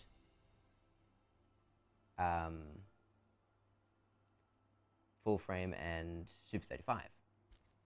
And nothing was changing on the monitor here. But then as soon as you go out of the menus, then it like changes. So 9K for Super 35, but you know, majority of the time I think I'll be 4K. Probably most compressed. I'll probably try and still shoot open gate. So open gate 4K is 4096 by 2680. So it's actually bigger than 4K. Like, so it's like DCI 4K wide, but then obviously taller. So it's all apart. Yeah, okay. So I'm looking at it all now with their resolutions. Apart from the 6, there's no 3x4 mode. 4x3 mode, I mean. Interesting. That's weird. That's crazy. There's no 4x3 mode. I did not know that. There's a 4x3 mode on the Pyxis 6K, but not on the 12K. Interesting. So you've only got 3x2, 16x9, 17x9, 2.4 to 1, and 6x5 for like anamorphic. Interesting. Anyway, that's a little bit annoying, because if I was going to shoot on a 1.5 times anamorphic, like, yeah, I could shoot open gate, but also I could just shoot in 4x3 and get a native 2 to 1 aspect ratio, which is what my YouTube videos are normally in anyway. So, like, specifically for YouTube, if I just shoot in 4x3 on a 1.5 times anamorphic, it just works. I don't have to crop anything. But if I shoot open gate, I basically just crop off the edges, which happen in 4x3 mode, but it just happens in camera. You just don't get that information.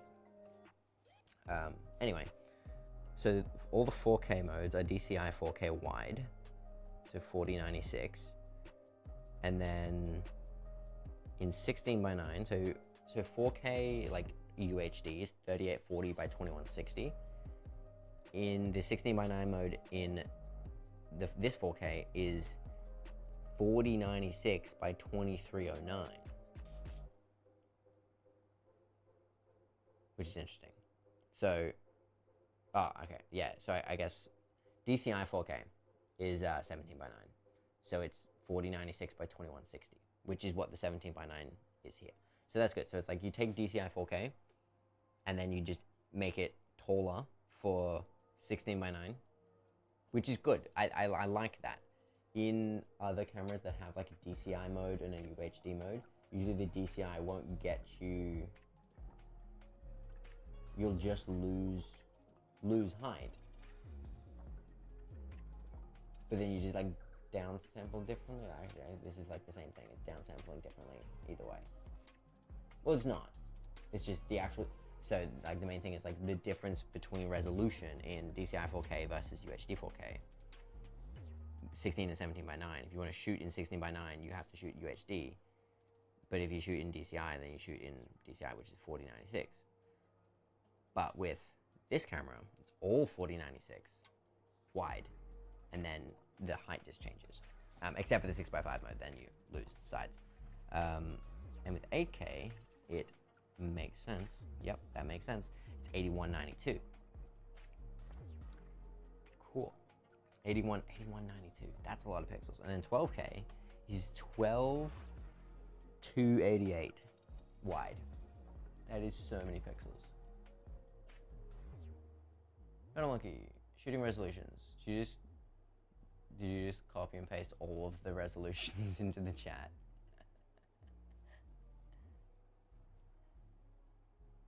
Yeah, see, it would have been good. I tried to like turn this, but the pan doesn't work.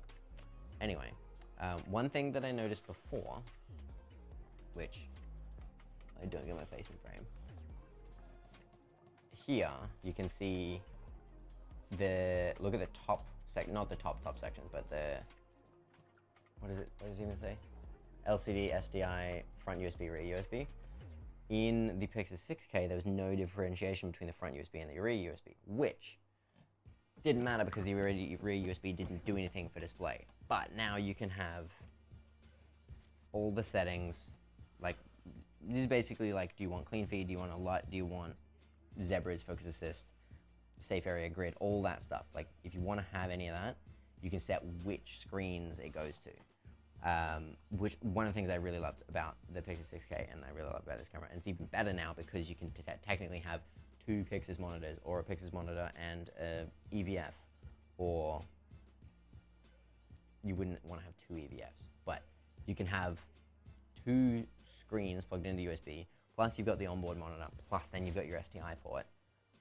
So that means that it's easier, and this is one thing that I didn't have with when I had the 6K, is I would have to have like the info that I wanted to see on my monitor, because I was using the Pyxis HS8 out of the SDI port, and then I have my transmission going from that monitor.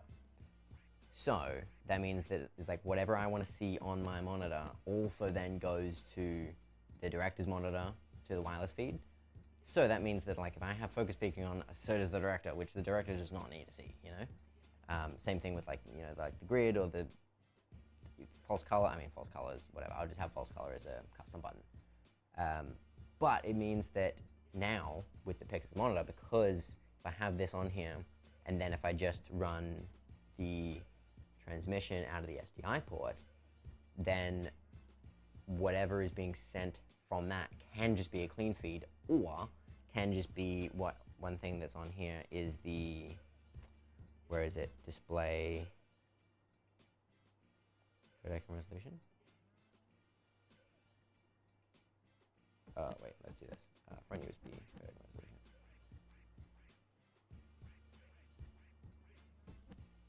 Yeah. So, I mean, they changed the wording of it on this, because on, yeah, with the status text, like having all the stuff on the actual screen, all the info, you can obviously turn it on or off for each monitor, which is not, or each screen, which is nice. And then there's also different versions. On the Pyxis 6K, they called it cinematographer and director. And this, they call it meters and codec and resolution. Yeah, I'll probably leave it on meters all the time because it's got your waveform and your audio. That's the only difference. It's waveform and audio for meters, and for codec and resolution, it's literally just your codec and your resolution, and your aspect ratio, which is just your resolution. Yeah, so I'd probably leave it on meters all the time. But it means that if I'm shooting and using the Pyxis monitor,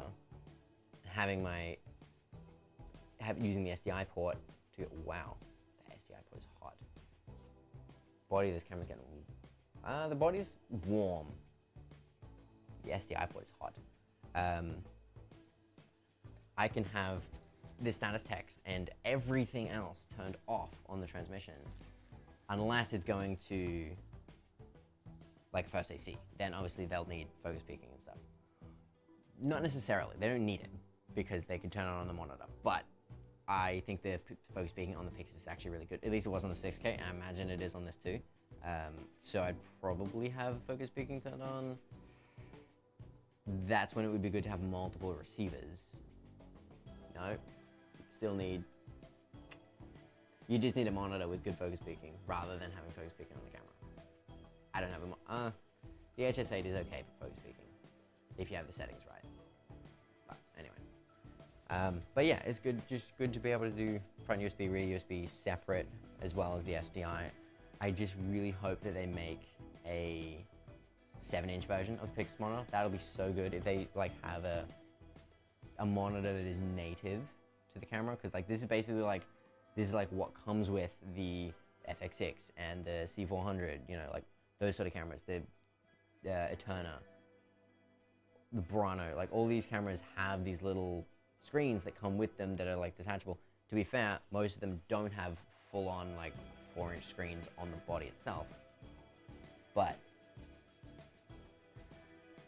it's, yeah, like all those cameras have something like this, but a lot of the time they're just not good screens, whereas I think this is actually a pretty good screen. So far it looks pretty good, and I've heard that, yeah, people say that it's a good quality screen. So if they make a 7-inch version of this that is like, it's a native, yeah, that'd be cool. 7-inch, yeah, 7-inch would be so good. If they made a 7-inch Pyxis monitor, like keep it nice and thin, keep it nice and small. You can still use it like really run and gun.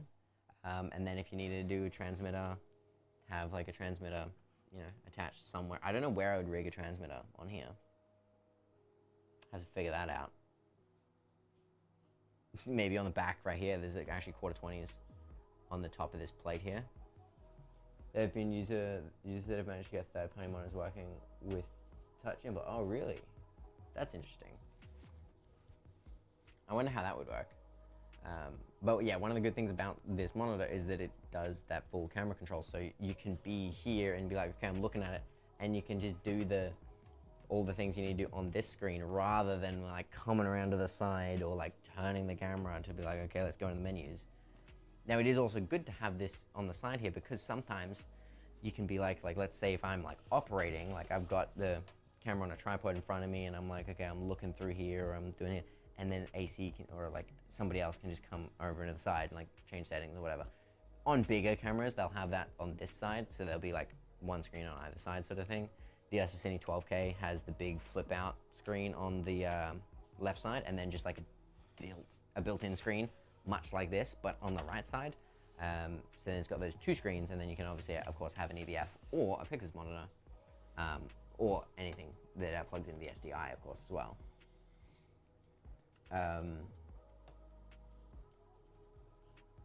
Yeah, but yeah, I like that you can control everything with this, but yeah, a 7-inch would be good. One thing that I was also thinking the other day is like what could be really good is like similar to how the Ursa has the like the flip out screen on the sides. Like what if you have a detachable screen? Because I know there are products that have detachable screens. Now I think that, like obviously latency and bandwidth and stuff may be an issue, but having a like you just take this Pyxis monitor, magnet it to the side, right? And then you just like, cool, I want to now take it over there, or it's like, oh, we're going overhead shot, I'm gonna take the monitor off and it's still gonna have a feed. And it's like, yeah, maybe it's not gonna be like Teradek quality, but if they can figure out some way to do like a wireless transmission, even if it's just short range, like it's like, okay, it can't go more than 10 meters. But if it could be good within that 10 meters, I think that could be pretty cool. Blackmagic, get on that. Get a, figure out a wireless monitor solution so you can just have a removable monitor. That'd be pretty cool. Yeah. I'm gonna have to go through and like do all the settings and everything. 4-channel audio, which is nice now. That's good. I don't think I don't have any micro USB, mini XLR stuff, so I did not use the XLR port on the front. I just used the mic input on the back. You can use the Blackmagic camera app to control the camera and view remotely. That's good. That's true. That's a good point. And I have the Blackmagic camera app on my phone. I might test that as well a bit. Though I haven't gotten it to work with my Samsung. Oh, interesting. I have an S25. I wonder. The thing is, I couldn't get the Blackmagic camera app on my old phone because it wasn't like high tier enough. It was too cheap of a phone. But because like the Blackmagic camera app works on like the more higher end Apple and Android device, because I think it's Google Pixels as well. But now that I have it just like the base S25, that I can get the Blackmagic camera app. I don't use it, but I have it. And if it works as a remote monitor for this, that could be pretty cool.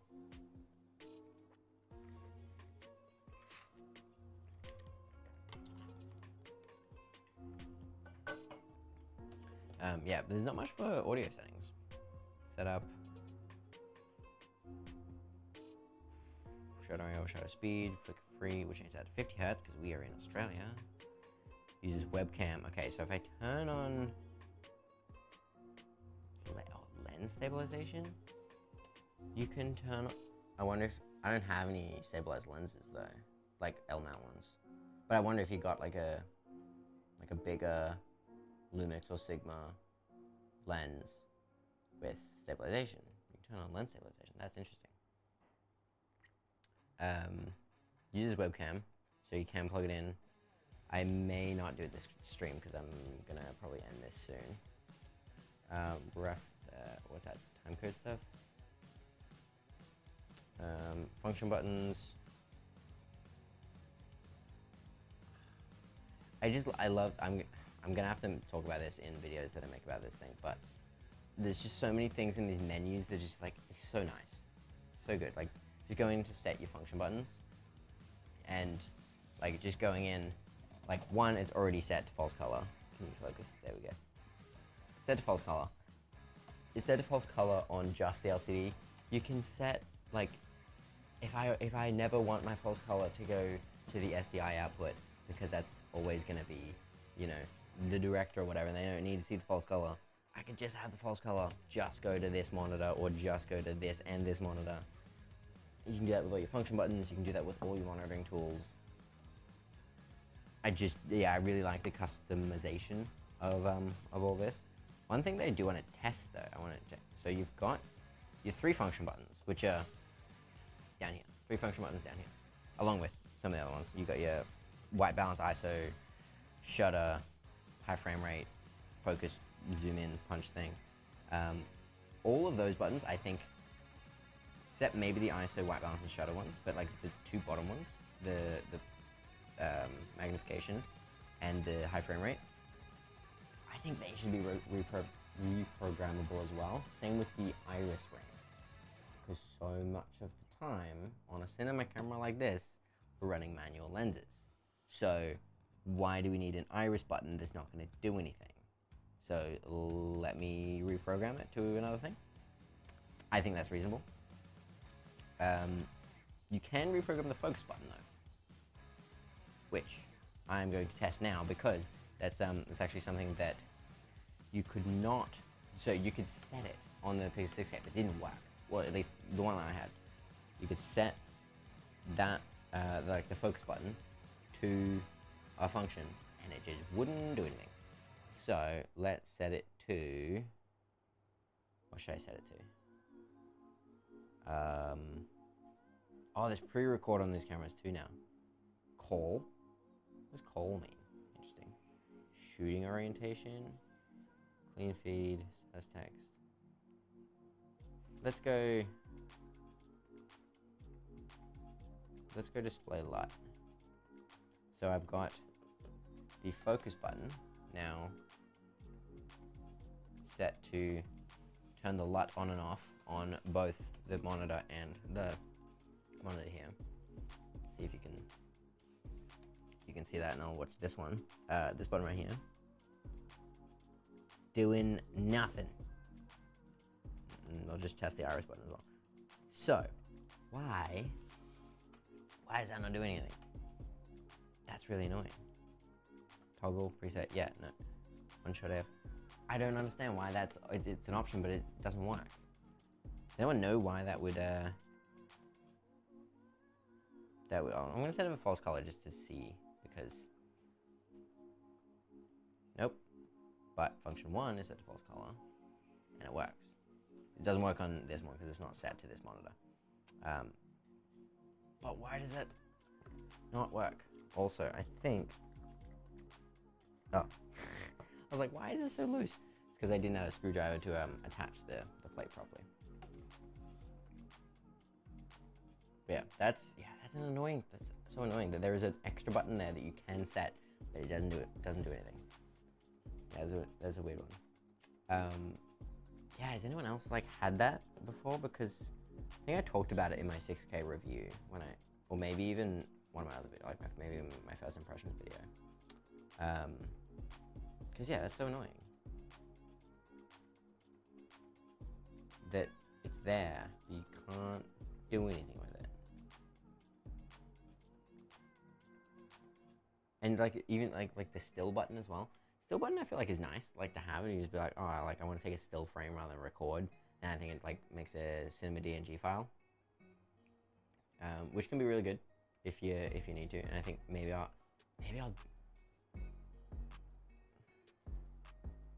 Doesn't really make sense to do that a lot of the time. For what I'm thinking of, because like on Instagram I've been doing a lot of like lighting breakdowns of my A-roll sets, which maybe I'll do an A-roll. Like I'll shoot a YouTube video like this with this setup, because it's actually kind of nice. I like this.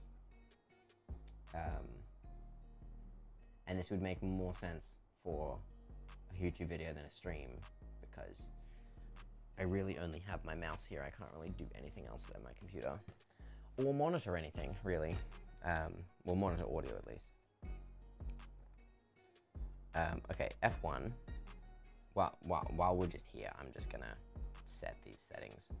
Focus assist on the LCD and the front USB and the rear USB, just in case I have no reason to turn it on for the rear USB, because I'm probably never gonna have anything plugged into it. Unless for some reason I mount my HS8 here and then mount this somewhere else. Also, I want to test. Where would it be? Would it be in setup? We are in setup. Okay. These 3 function buttons right here on the monitor are different. So they like act as like different buttons. So technically you have 6 buttons. Well, 7, but one doesn't work. So 6. 6 buttons that you can set things. So what do I even want? So what I remember I did on the Pyxis 6K was I had focus peaking, false color, and usually I'll go in this order as well. Focus peaking is always F1, no matter what it is. On any monitor, on any camera, if there is an F1, it's focus peaking. Mainly on monitors, but also on Pyxis, I guess. F1 is focus peaking, F2 is false color, F3, I think while I had the 6K, I had it set to either turn the LUT on and off, which I realized I never actually did, because why do I need to see the log image? You know, like the false color ignores the LUT. Like all the exposure tools ignore the LUT, so it doesn't actually matter. Yeah, so if I don't need to turn on and off the LUT, so then I switch it to status text, I think. But then I also realized that I never need to turn that off. I just leave that on all the time. It's like it doesn't actually matter that I can see it, because it's like when do I really need a clean feed? The reason that I really liked having a clean feed on Sony was because Sony has like a horrible info display, whereas on Lumix and on Blackmagic, it's nice and clean. It's not a bunch of, it doesn't like shrink your, that's the main thing, it doesn't shrink your actual viewing, the like the size of the image. Whereas on Sony, it does that full 3x2 and then has like stuff around the outside, and then like, so you're turning a 7-inch monitor into a 5-inch monitor just by doing that. But on Blackmagic, it doesn't really matter. And on Lumix, it doesn't really matter that much. I might set one of these buttons to clean feed or status text on and off.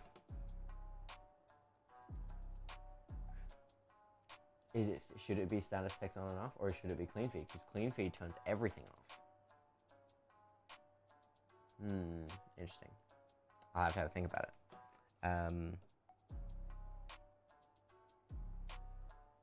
Because I don't really want to set all the same things, but it also kind of, I don't know what'll be more useful. Is like, if I'm here, it's like maybe having one of these buttons more accessible than having to look or feel for like, okay, where's F1, where's F2? Whereas on here, actually it's also not, they're there. You can pretty well feel, you know. Does that do? Oh, that's high frame rate. That's LUT. What is that doing?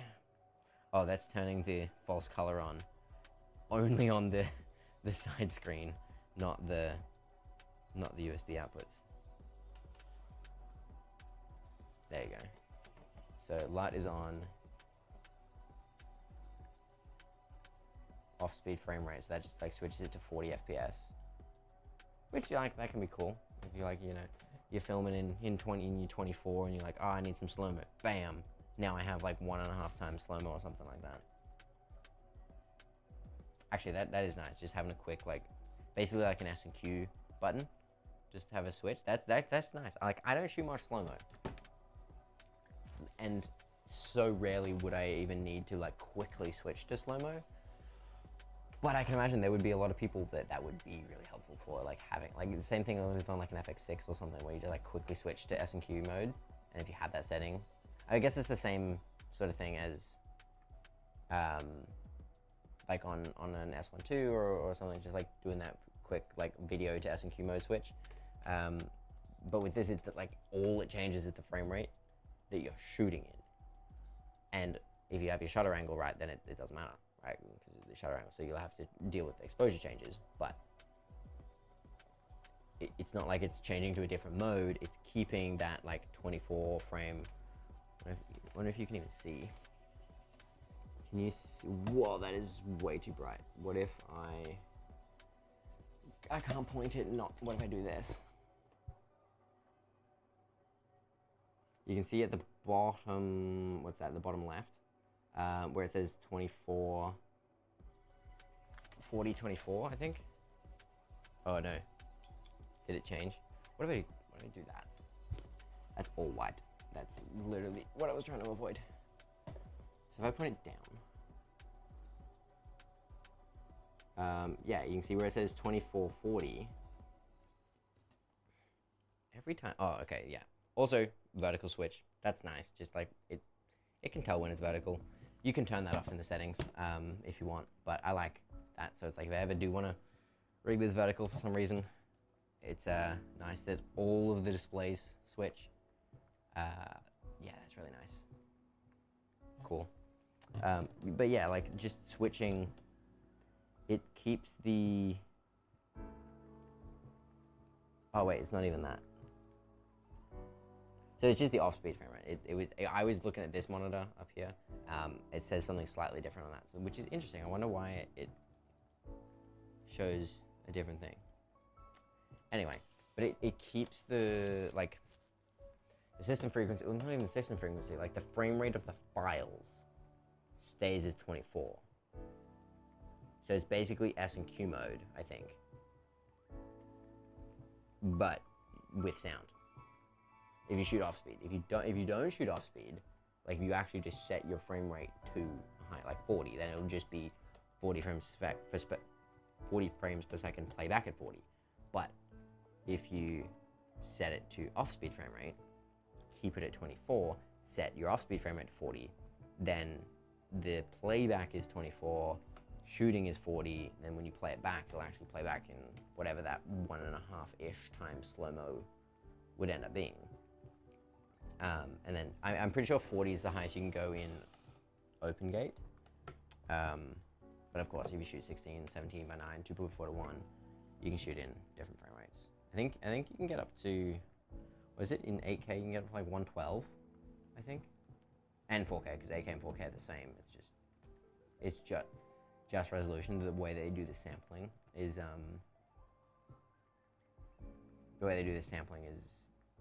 the same. Like it's 4K is just 8K, but then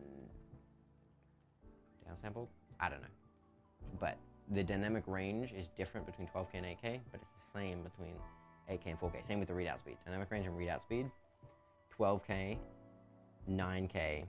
There you go. High res frame rates, up to 40, up to 45 in 17 by 9, up to 50. Wait, are we in 12K right now?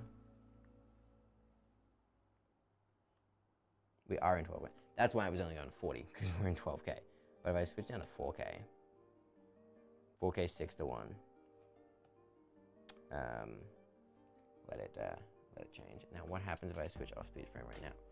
Then it still goes to 40, which is interesting.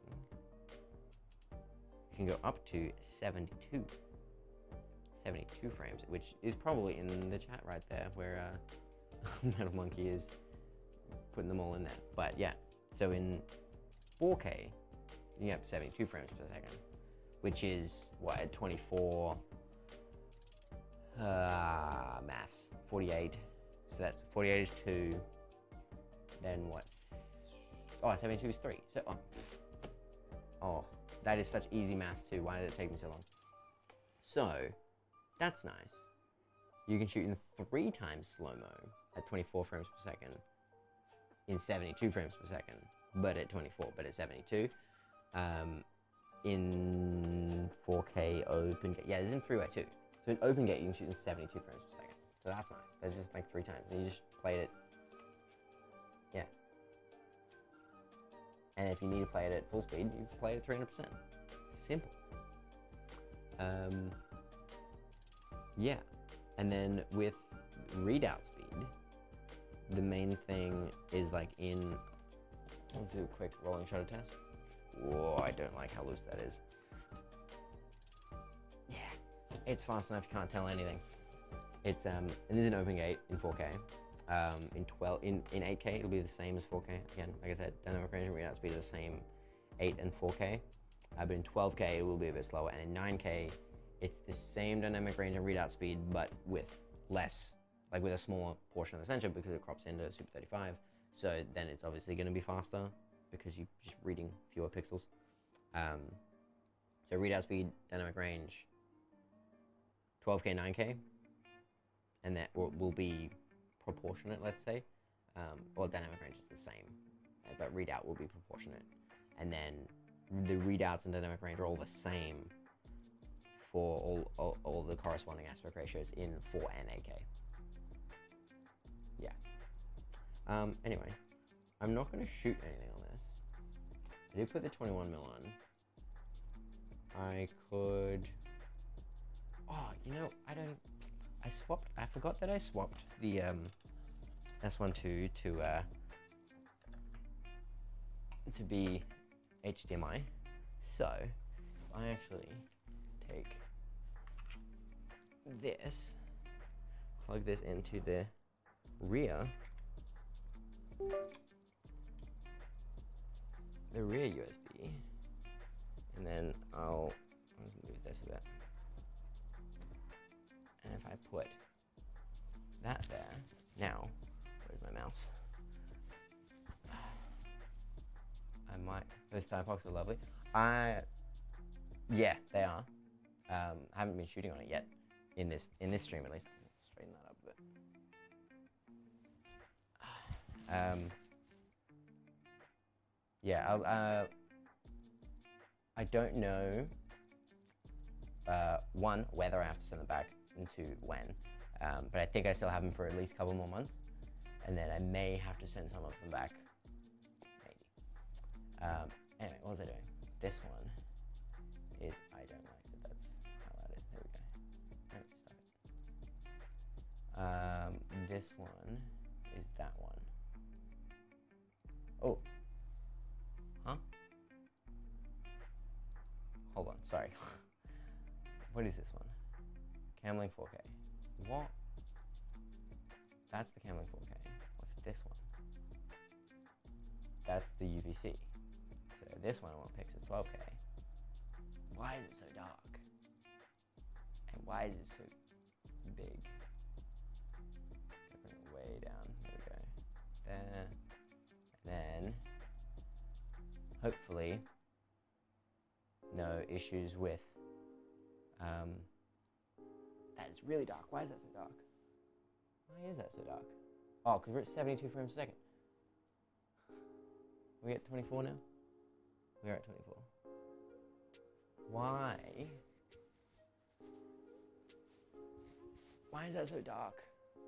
That's weird. Oh, that looks so nice on the Typox too. It is a bit dark. I don't know why. We're literally at T1.5. I wonder why. Because on neither of the monitors. This is the Pyxis now. Because like it's like overexposed on. And the LUT is on there. It's like with the USB shutter. No, the shutter angle's set to 172.8, which makes sense. And like what I'm looking at here, like this. I mean, I guess this just goes to show the dynamic range of this thing. Like I'm looking at a really overexposed thing with a LUT on it. This is just almost white, but like I'm looking on the computer and it looks nice.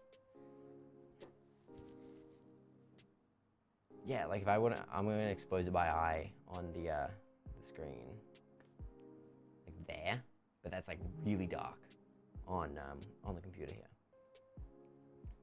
But like literally nothing's peaking. Can I see? Where's my false color? That's the LUT. There's false color. Okay. The only things that are above 95% are that light, which is a 300 watt light set to 1%, and then where are we? This light, which is a 60 watt light set to 10%. But it's like the actual like COB. Like there's no reflections on those. They're the only things that are peaking in this. I've got the 700X shooting through diffusion over here. That looks, it just looks so nice. What the heck? Why did I wait so long to plug this in? It looks so good. Let's real quick. I just want to sit back down on the couch here. I'm just gonna switch to the 50 mil. So give me a second.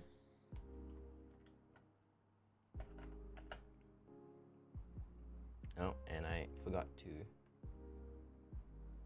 take the cover off. Oh, my bad, you're just not seeing anything right now. Let me get this lens on.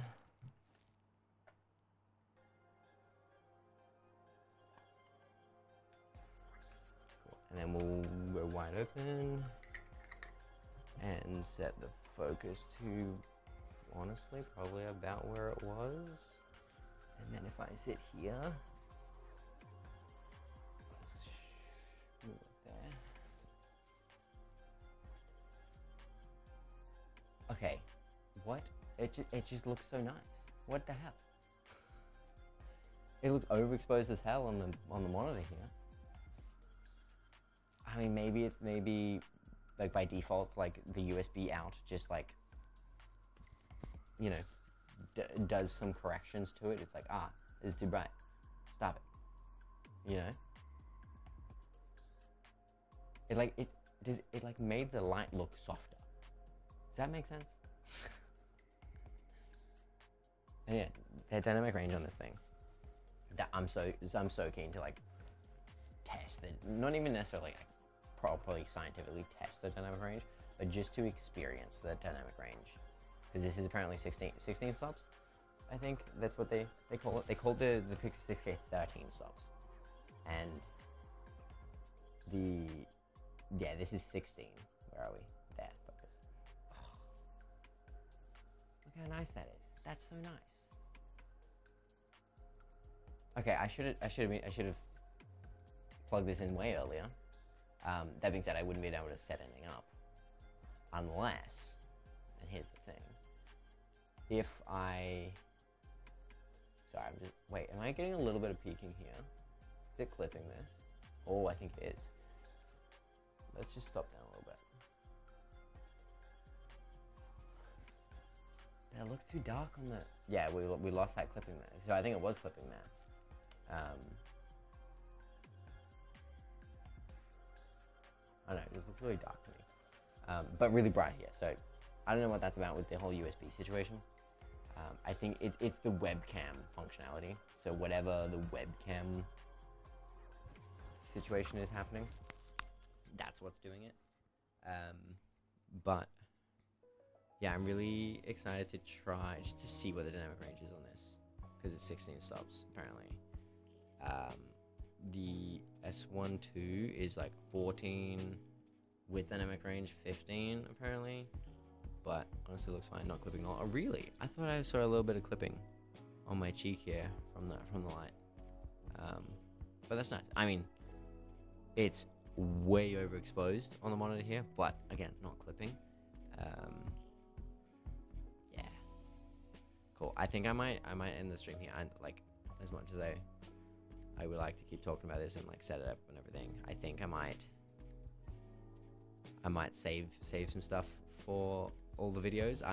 As soon as I found out that this was coming, when I got the email that they had one, I was like, cool, what video is gonna make about it?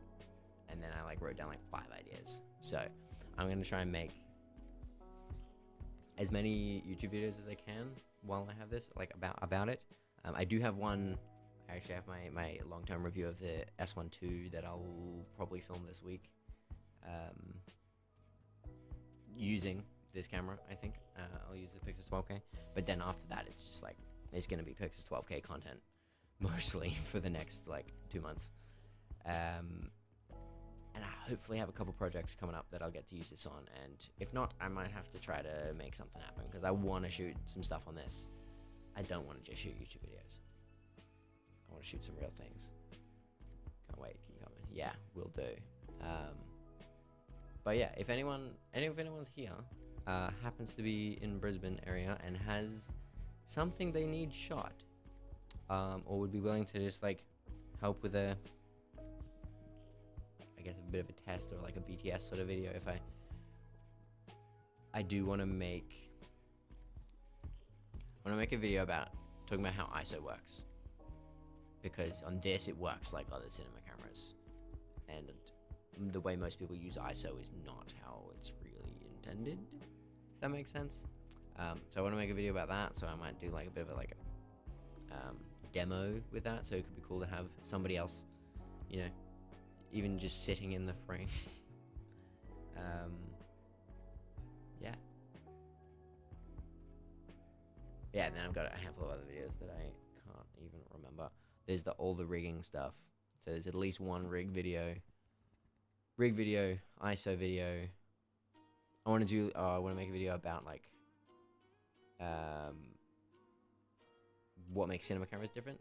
And, like the vibe is, and I think the title might be, so you bought your first cinema camera, and then just talking about like, you know, like the features that are mainly on cinema cameras, like false color and SDI and, you know, stuff like that. So I want to make a cinema camera video. I want to make ISO, rigging,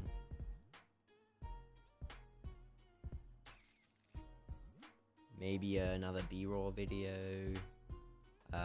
Obviously as much BTS stuff if I have projects coming up that I can shoot BTS for, and be like, so there's on the Pyxis 12K.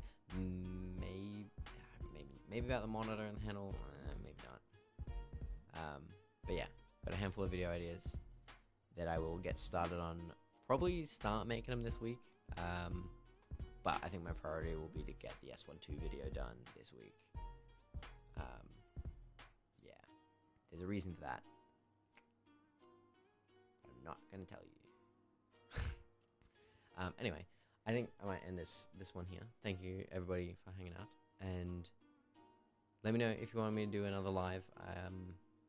I might do that at some point if I have some things I want to talk about, or can do something to, like, while I'm doing something else, if I can stream. But yeah, let me know if you want. Let me know if you have any other ideas for things you want, about, like, content-wise about the Pyxis 12K. And if you need a handy man to help with equipment or anything. Anyway, yeah, of course, Zane. Love you. Yeah, thank you. Thank you for hanging out, Zane. It was good to have you around and commenting. Thank you as well, Metal Monkey, for hanging around and giving us all of the frame rates and resolutions. But yeah, I think I'll call it there. Thank you everybody for hanging out, and I'll see you next time. Leave in the comments if you want me to make any specific videos about Pyxis 12K. Oh, I probably want to make one about the Diapox on the 12K. Anyway, I'm calling it there. Okay.